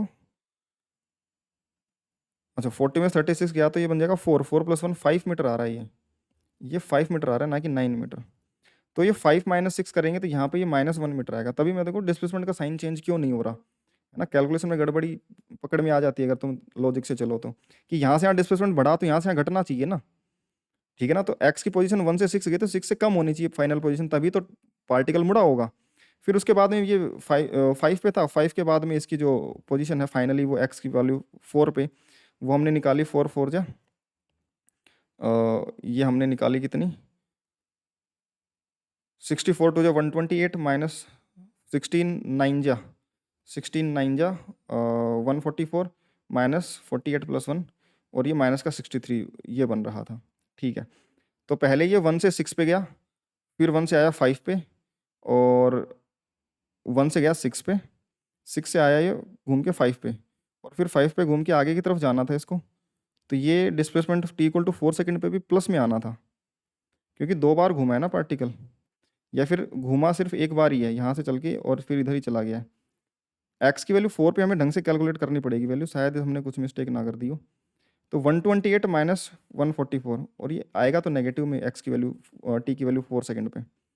तो हमें एक्सेलरेशन से पता चलेगा, वेलोसिटी के साइन से पता चल जाएगा, टी इक्वल टू 1 और 2 इसके पैरामीटर्स हैं, लेस देन 1 पे नेगेटिव, 1 से 2 में पॉजिटिव वेलोसिटी, 2 से उसमें फिर से नेगेटिव वेलोसिटी। अच्छा, तो पहले ये 0 से 1 में नेगेटिव गया होगा, वेलोसिटी नेगेटिव 0 से 1 में, तो 0 से 1 में फिर हमने कुछ गलत कैलकुलेट करा होगा। 1 अगर रखेंगे तो ये बन जाएगा बेटा कितना, मैं ऐसे calculate 2 minus 9 plus 12 plus 1, 2 minus 9 plus 12 plus 1, ये कितना बन रहा है, 12 प्लस 2 14, 14 प्लस 1 15, 15 माइनस 9 6 ही बन रहा है। तो इसमें वेलोसिटी नेगेटिव थोड़ी है, इसमें तो वेलोसिटी पॉजिटिव आ रही है t लेस देन 1 पे। अच्छा, दोनों नेगेटिव, तो ये प्लस माइनस प्लस चलेगा, हाँ कुछ मुझे गड़बड़ लिख रही, प्लस माइनस प्लस अगर दिखेगा तो पहले प्लस फिर वेलोसिटी नेगेटिव, फिर वेलोसिटी फिर से 2 से बड़े में फिर से वेलोसिटी पॉजिटिव, तो डिस्प्लेसमेंट फिर 5 से ज़्यादा आना चाहिए। अगर 5 से ज़्यादा आना चाहिए तो x की वैल्यू फिर 5 से ज़्यादा आनी चाहिए। ध्यान से कैलकुलेट करें, अगर हम t इक्वल टू 4 पे x कैलकुलेट करें तो 2 इंटू 4 का क्यूब, 4 4 जा 16, 16 4 जा 64, 64 का डबल कितना होगा 128 होगा, और माइनस है 9 इंटू 4 का स्क्वायर, 16 9 जा 144 बनता है, 160 में से 16 माइनस कर दिया, प्लस 12 इंटू 4, ये 24 प्लस ये 48 बनता है, और ये प्लस 1, तो बनेगा तो ये, अच्छा ये प्लस 48 है, हमने इसको माइनस का 48 कर दिया, तभी मैं समझूँ कि गलत तो कुछ हो रहा था, साइन चेंज नहीं हो रहा था ना। तो ये प्लस का 48 आएगा दोस्तों, तो 48 प्लस का आएगा तो ये कितना बनेगा, 128 और 6 कितना बन जाएगा 134 और 44, तो ये माइनस का 16 है ना, प्लस का 48 प्लस 1, तो 32 प्लस 1 33 मीटर ये बनेगा, और ये प्लस का 33, ये करेक्शन थोड़ा सा कर लेना इसमें, ये बनेगा बेटा 33 मीटर बनेगा डिस्प्लेसमेंट, तो ये प्लस का 33 अपॉन में 4 आ जाएगा, ये जो भी बनेगा 33 अपॉन में 4। अभी भी कैलकुलेशन देख लेना, मैं थोड़ा ऐसे जल्दबाजी में कर रहा हूँ, बाकी मुझे लग रहा है अब हमने सही कर लिया इसको, क्योंकि एक्स बढ़ रहा है, अभी 33 आ गया, तो फाइनली एक्स ये बन रहा है, ये बेटा 33 बन रहा है, ना कि माइनस का 63। तो ये माइनस का 63 प्लस में 48 माइनस करा था, तो 48 का डबल 96 ऐड कर देते हैं ना, तो 96 माइनस 63 पता चल जाएगा एग्जैक्ट वैल्यू कितना हो रहा था, ये 3 और 3 33 बिल्कुल सही है, अब कोई चक्कर नहीं है, ठीक है। तो ये 33 मीटर का फाइनल x4 आ जाएगा। अब इसमें जो डिस्प्लेसमेंट आया वो 33 माइनस 5 कितना हो जाएगा, 33 माइनस 5 बन जाएगा बेटा 30 में से 2 गया तो 28 मीटर का, और ये डेल्टा x3 ये, तो अब हम जो डिस्टेंस अगर कैलकुलेट करेंगे तो delta x1 plus delta x2 plus delta x3 ये सब कैलकुलेट करेंगे, ये बन जाएगा 5, और इसका इनके मैग्नीट्यूड्स 5 प्लस 1 प्लस 28, तो 29 प्लस 5 34 मीटर, 34 मीटर इसका डिस्टेंस आएगा बेटा।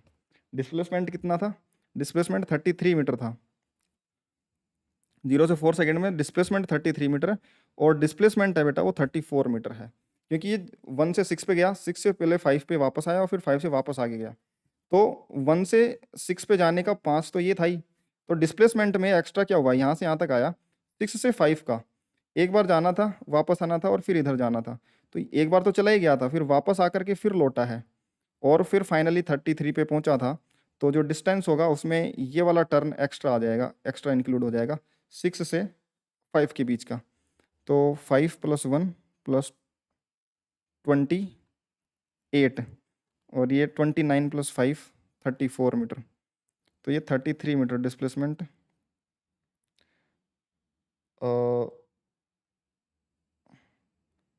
नहीं, फिर यहाँ पे फिर गड़बड़ी कर दी, क्योंकि मुझे पता चल गया ये एक्स फाइनल 33 माइनस 1 32 मीटर आएगा, कैलकुलेशन बहुत मिस्टेक हो रही है भाई, 32/4, तो ये बन जाएगा 16/2, और ये 8 मीटर पर सेकंड बन जाएगा फिर।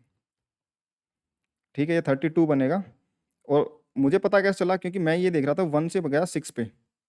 चीज़ें मैं कैसे पकड़ पा रहा हूँ, 1 से गया 6 पे, 6 से ये 5 पे आया, और फिर 5 से वापस 6 से होते हुए 33 पे गया। तो अगर यहाँ से यहाँ तक जा रहा था वो तो 33 था ही ना, ये एक्स्ट्रा 1 मीटर पीछे और 1 मीटर 2 मीटर आगे चला, तो डिस्टेंस 2 मीटर ज़्यादा होगी डिस्प्लेसमेंट से, बस ये वाली डिस्टेंस एक्स्ट्रा होगी 2 मीटर आगे, यानी कि अगर वो 33 थी 35 होनी चाहिए थी, बट ये तो 34 ही आ रही थी, तो फिर मैंने इसको चेक करा दिया 32 बन रहा था, ये डिस्प्लेसमेंट 32, क्योंकि हमने वो -1 नहीं करा था उसमें से। ठीक है, चलिए, तो ये हमारा डिस्टेंस और डिस्प्लेसमेंट कैलकुलेशन का वो हो गया। अब नेक्स्ट अगर हम क्वेश्चन करें कि position of particle is given as x equal to 2t³ minus 12t² plus 24t plus 6, तो ये बोला कि displacement and distance travelled from t equal to 0 to t equal to 10 second कितना होगा। इस क्वेश्चन को तुम ट्राई करो एक बार, ये बहुत ही ब्यूटीफुल क्वेश्चन है, और अगर तुम इसकी इक्वेशन को अगर तुम ढंग से सोल्व करोगे तो तुम्हें पता चलेगा कि ये कुछ इंटरेस्टिंग सी इक्वेशन बनेगी, और इसमें तुम्हें 90% है चांसेस हैं कि तुम इसमें गलतियाँ करोगे। समझ में आई क्या बात, 90 से 95% चांसेस हैं कि तुम इसमें गलती करोगे। तो एक बार खुद से इक्वेशन लिखो और ट्राई करो इसको, है ना।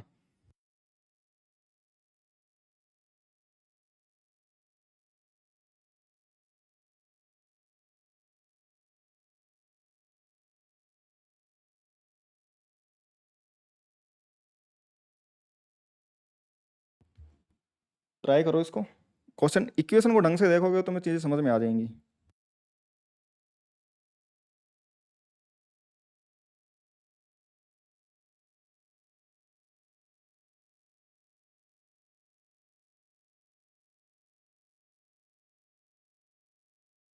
अब ध्यान से सुनो, मैं सोल्व करके दिखाता हूँ तुम्हें।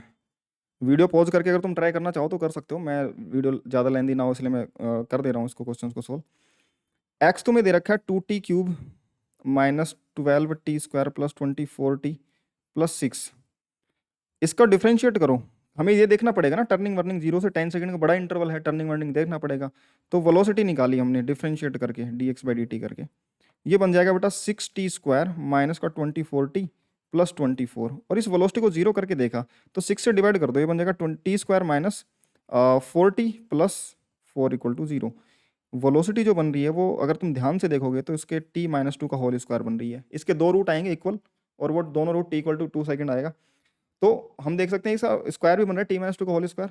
अगर वेलोसिटी t-2 का होल स्क्वायर है तो तुम्हें अगर देखने में लगे वेलोसिटी 0 की कब है, तो तुम लिखोगे t इक्वल टू 2 सेकंड, और फिर तुम देखोगे कि t इक्वल टू 2 सेकंड पे जो है वो पार्टिकल टर्न होगा। अगर मैं इसमें ये पूछता कि t0 से t इक्वल टू 10 सेकंड में डिस्टेंस ग्रेटर देन डिस्प्लेसमेंट, अगर मैं इसमें से ऑप्शन तुमसे पूछूं पहला ए कि डिस्टेंस ग्रेटर देन डिस्प्लेसमेंट होगा, B option displacement greater than distance होगा, तीसरा अगर मैं पूछूं कि distance displacement equal to distance होगा, और डी ऑप्शन कांट कैलकुलेट। तो डी तो वैसे ही नहीं होगा, मैंने बस बनाने के लिए बोला, ऑब्वियसली बात है हम कैलकुलेट तो करना सीख गए हैं चीज़ें। इन तीनों में से कौन सा ऑप्शन सही होगा, अभी तुम बेस्ट तुम्हारी तरफ से जो आंसर होना चाहिए वो सोच के रख लो, फिर हम आगे की तरफ चलते हैं। अभी तुम्हें मोस्ट प्रोबेबली मैक्सिमम बच्चों को जो लग रहा होगा वो लग रहा है डिस्टेंस तो डिस्प्लेसमेंट में ज़्यादा होगी, क्योंकि पार्टिकल की वेलोसिटी इक्वल टू 2 सेकंड पे 0 हुई है, 0 हुई है तो पार्टिकल घूमा होगा तो डिस्टेंस डिस्प्लेसमेंट में ज़्यादा होगी, पक्की बात। अगर पार्टिकल घूमता है तो डिस्टेंस डिस्प्लेसमेंट ज़्यादा होती है, 100% ट्रू बात है, इस बात में तुम्हारे कोई गलती नहीं है। परंतु अगर पार्टिकल घूमा ही ना हो तो, अब तुम बोलोगे सर वेलोसिटी तो 0 हुई है, तो वेलोसिटी तो 0 बेटा ऐसा भी हो सकता है ना कि तुम यहाँ से चले दौड़े दौड़े, मान लो तुम बाइक चला रहे हो, है ना, बाइक चला रहे हो, सामने सिग्नल आया, तुमने रोकी, और तुम फिर जैसे सिग्नल ऑन हुआ तुम आगे की तरफ चल गए। या फिर सामने तुम्हें कोई दिखा, तुम यहाँ से चलना स्टार्ट हो, सामने कोई दिखा, जैसे ब्रेक लगा, एक इंस्टेंट के लिए तुम वेलोसिटी 0, फिर तुमने एक्सेलरेट करके उसी डायरेक्शन में। वेलोसिटी 0 होने का मतलब टर्निंग नहीं होता, वेलोसिटी 0 होने का मतलब चांसेस है कि वहाँ पे टर्निंग हुई हो, तो हमें चेक करना पड़ता है ना हमेशा, वेलोसिटी पॉजिटिव नेगेटिव मैंने क्वेश्चंस में ऊपर चेक करके बताया तुम्हें। यहाँ पे तुम अगर वेलोसिटी देखोगे, यहाँ पे वेलोसिटी t-2 का होल स्क्वायर आ रही है, और कंप्लीट स्क्वायर है तो ये positive always, t less than 0 t greater than 0, sorry t less than 2 t greater than 2, दोनों पे ही ये पॉजिटिव आएगी बेटा। वेलोसिटी पॉजिटिव है, वेलोसिटी का अगर तुम ग्राफ देखोगे ना बेटा तो वेलोसिटी t-2 का होल स्क्वायर बन रहा है, यानी कि v और t का एक पैराबोलिक इक्वेशन बनेगी, और t इक्वल टू 2 इसका रूट है, और ये इस तरीके की इक्वेशन बनेगी, वेलोसिटी पहले कम कम होगी और ये पैराबोला ऐसे, ये वेलोसिटी का ग्राफ है। तो पहले वेलोसिटी कम हुई है, यहाँ पे वेलोसिटी 0 हुई और फिर वेलोसिटी वापस से बढ़ना स्टार्ट हो गई, लेकिन वेलोसिटी हमेशा पॉजिटिव थी, वेलोसिटी हमेशा पॉजिटिव, नीचे गया ही नहीं ग्राफ वेलोसिटी का नेगेटिव में, कम जरूर हुई थी, स्लो डाउन हुई, फिर वापस से एक्सेलरेट होकर के उधर की तरफ हो गई। एक्सेलरेशन को देखो, एक्सेलरेशन ये बन रहा है वो उसका, डिफ्रेंशिएट करो इसको, टी स्क्वायर माइनस 4t, तो ये 2t minus 4 equal to, acceleration की अगर बात करें तो एक्सेलरेशन देखो t इक्वल टू 2 सेकंड पे साइन बदल रहा है, t इक्वल टू 2 सेकंड से पहले नेगेटिव था, t इक्वल टू 2 सेकंड के बाद पॉजिटिव हो गया, ये नेगेटिव था पहले रोका, फिर पॉजिटिव होकर के वापस से एक्सेलरेशन बढ़ा, वेलोसिटी बढ़ा दी इसकी, पार्टिकल टर्न हुआ ही नहीं, नो टर्निंग, नो टर्निंग, समझ में आई बात, स्टार मार्क लगा के, टर्निंग हुई नहीं पार्टिकल, अगर टर्निंग नहीं हुई तो डिस्टेंस और डिस्प्लेसमेंट बराबर होंगे, नो टर्निंग, डिस्टेंस और डिस्प्लेसमेंट बराबर होंगे, तो बेटा डिस्प्लेसमेंट निकाल लेते हैं, वही डिस्टेंस आ जाएगा, और इसमें जो जो जो ऑप्शंस दिए थे मैंने, इसमें से ऑप्शंस हो जाएगा डिस्प्लेसमेंट और डिस्टेंस बराबर, since velocity 0 may be without turning, without turning भी वेलोसिटी 0 हो सकती है ना, एक बार रुक के लिए और वापस उसी डायरेक्शन में चल दें। अब डिस्प्लेसमेंट और डिस्टेंस निकाल देंगे, t इक्वल टू 0 पे x निकालो, t इक्वल टू 0 पे x बन जाएगा बेटा 6 मीटर, t इक्वल टू 0 पे x 6 मीटर बन जाएगा, और t इक्वल टू 10 सेकंड पे x निकालोगे तो वो क्या बन जाएगा, इस इक्वेशन को उठा लेते हैं ताकि बार बार ऊपर ना आना पड़े हमें, x t equal to 10 second का क्या बनेगा, इसको यहाँ पर रख देंगे, तो 2 इंटू 10 का क्यूब माइनस 12 इंटू 10 का स्क्वायर माइनस 24 इंटू 10 प्लस 6, तो ये बन जाएगा 2000 माइनस 1200 प्लस 240 प्लस का 6, 2000 में 1200 गया तो 800, 800 में 240 ऐड कर दिया तो 800 प्लस 200 1000, 1040 और 1046 1046 मीटर, तो डिस्टेंस बराबर डिस्प्लेसमेंट होगा इन दोनों केसेस में, इस केस में 0 से 10 सेकंड का, और वो दोनों ही 1046 मीटर के बराबर होंगे। क्लियर है क्या यार? तो ये बहुत इंपॉर्टेंट क्वेश्चंस हैं, और इनको तुम्हें एक एक क्वेश्चन को चुन चुन के सेलेक्ट करा गया है, ये तुम्हें कंसेप्चुअल क्लैरिटी जितनी देंगे उस लेवल की, मतलब बहुत कम तुम्हें खुद को प्रैक्टिस करके बहुत कम एनालिसिस कर पाओगे तुम ये सब चीज़ें, ठीक है। अब और क्वेश्चंस करते हैं ना, एवरेज वेलोसिटी वगैरह के क्वेश्चंस और कर लेते हैं। मान लो क्वेश्चन लिख लिया तुमने कि ए particle moves half of its total distance with speed v1 and remaining half with v2, then find average speed. बताओ, एक v1 से चला फिर v2 से चला, तो एवरेज स्पीड बतानी है तुम्हें। एवरेज स्पीड क्या होती है, ध्यान से सुनो, खुद से ट्राई करके देखो फिर मैं बताता हूँ। तुमने मान लो कि तुम पॉइंट ए से बी पे गए, ए से बी पे गए, टोटल डिस्टेंस डी थी, तो तुमने d/2 और d/2 अलग अलग स्पीड से चली, ये v1 से चली, ये v2 से चली। एवरेज स्पीड जो भी होगा वो टोटल डिस्टेंस अपॉन में टोटल टाइम के बराबर होगा। टोटल डिस्टेंस तुमने d मान ली, टोटल टाइम मान लो ये t1 टाइम लगा, ये t2 टाइम लगा, t1 प्लस t2 कर दो, एवरेज स्पीड आ जाएगी।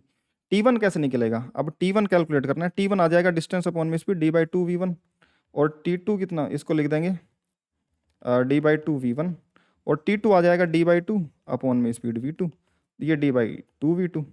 तो जो टाइम लगेगा, एवरेज स्पीड जो बनेगी बेटा, वो एवरेज स्पीड बन जाएगी। डिस्टेंस कितना है बेटा, डिस्टेंस है d अपॉन में टाइम कितना d/2 v1 प्लस दूसरा time d/2 v2, total time आ गया d अपॉन, नीचे d/2 कॉमन आ जाएगा, ये बन जाएगा 1/v1 प्लस 1/v2।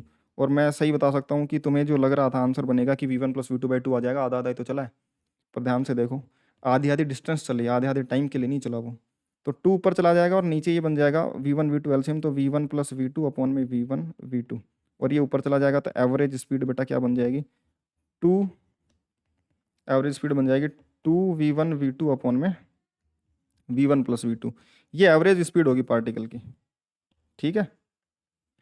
तो एक और क्वेश्चन मैं इसी तरीके का तुम्हें करने को देता हूँ, तो ट्राई करना कि particle moves 1/3 of its total distance with speed v1 and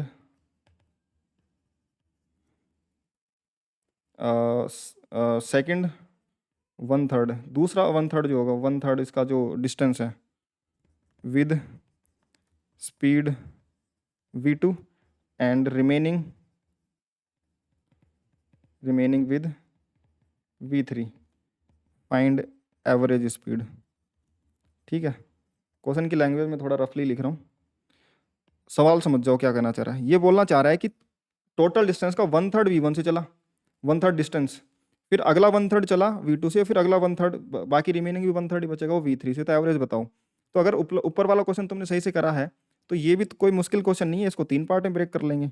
ये ए से बी तक पहुंचना है, बट बीच में 2 जंक्शन लिए हमने सी और डी। ये भी d/3 डिस्टेंस है, ये भी d/3 और ये भी d/3, या फिर इसको d मान लो, ये भी d और ये भी d, टोटल 3d बन जाएगी। और अगर टोटल d मानते हो तो ये d/3 बन जाएगी। एक ही बात है, तुम्हारी चॉइस है, कैसे भी कर सकते हो। टोटल डिस्टेंस अपन में टोटल टाइम करना है, बस ये डिस्टेंसेज इक्वल होनी चाहिए, उससे फर्क नहीं पड़ता तुम d/3 मानते हो, d/2 मान लो, चाहे d मान लो, कोई फर्क नहीं पड़ता, उससे इक्वल होनी चाहिए। ये स्पीड v1 से चला, यहाँ पे स्पीड v2 से, यहाँ पे स्पीड v3 से। t1 को लिखा जा सकता है d/3 v1, t2 को लिखा जा सकता है d/3 v2 और t3 को लिखा जा सकता है d/3 v3।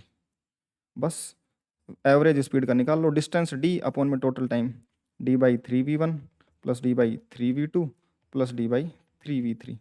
बस d/3 कॉमन आ गया और नीचे ये बन जाएगा d/3 कॉमन आ गया, 1/v1 plus 1/v2 plus 1/v3।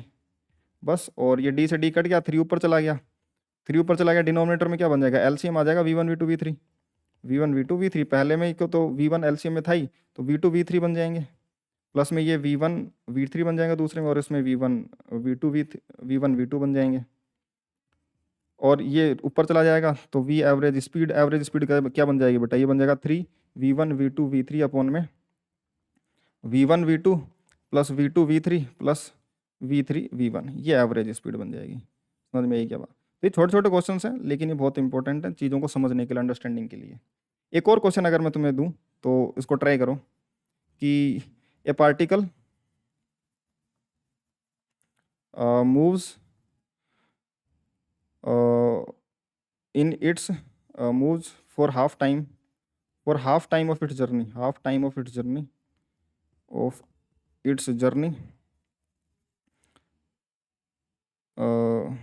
journey with speed v1 and remaining with speed v2, find average speed।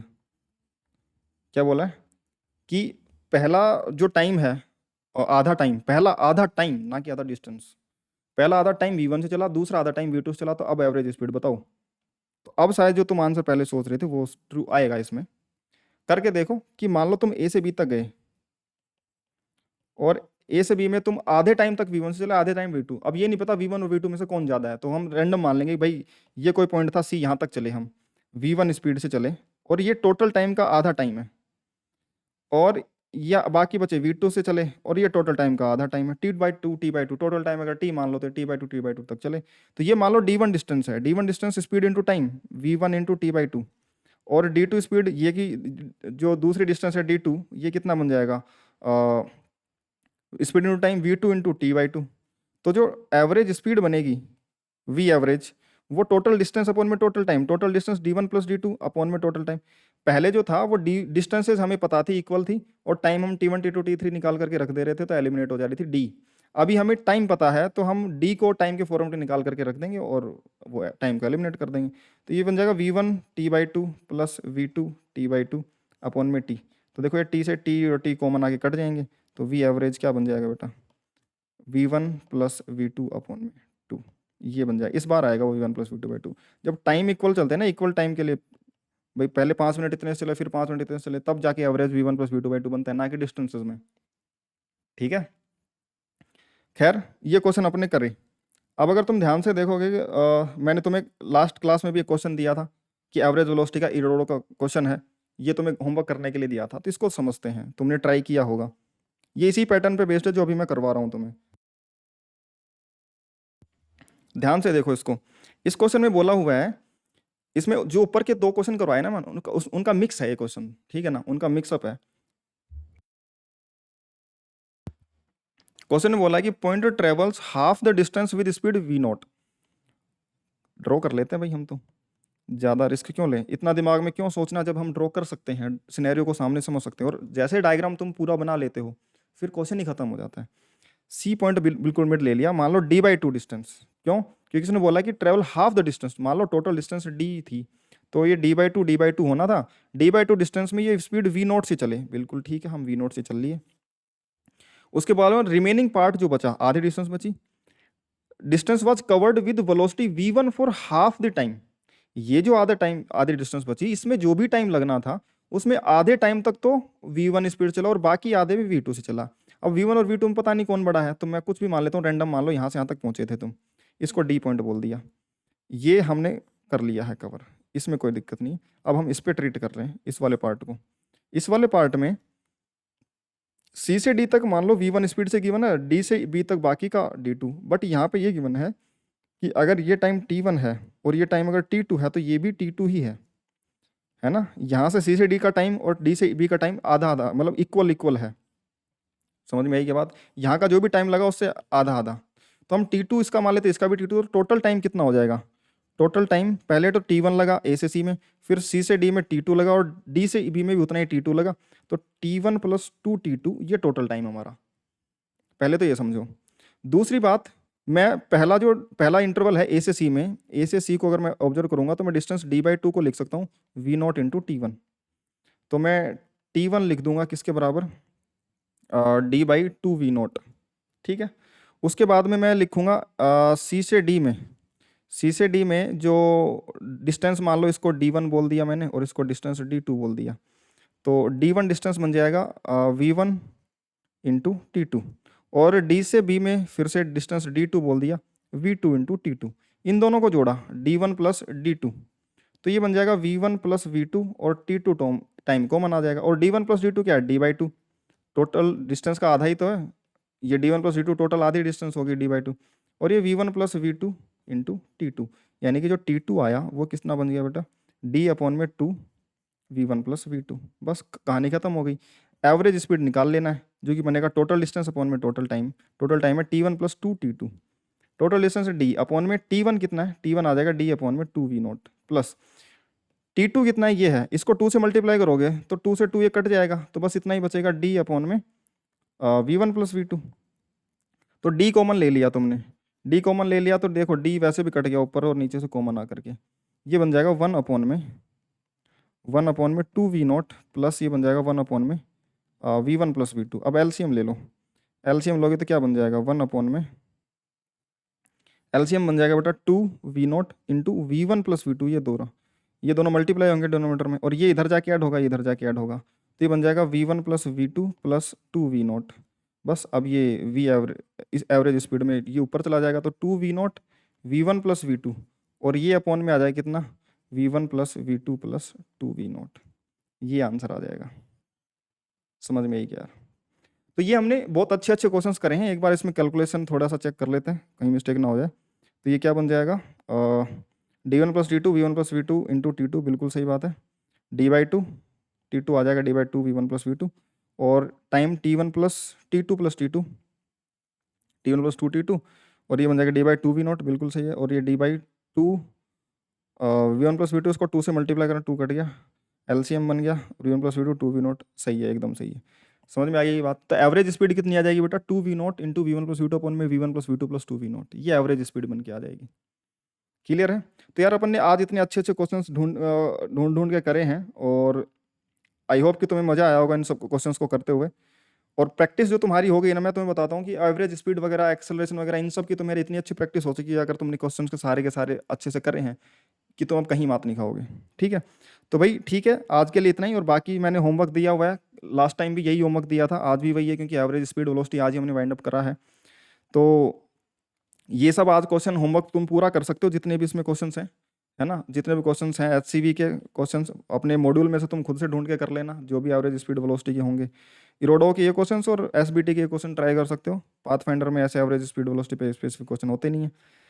DC Pandey, BM Sharma, physics lecture, ये वाली बुक्स भी तुम करते हो तो इनमें तुम्हें ढूंढ ढूंढ के कर लेने हैं, उसमें ऑलरेडी स्पेसिफाइड होते हैं टॉपिक्स की, कौन कौन से टॉपिक कैसे कैसे क्वेश्चन हैं, तो वो कर सकते हो।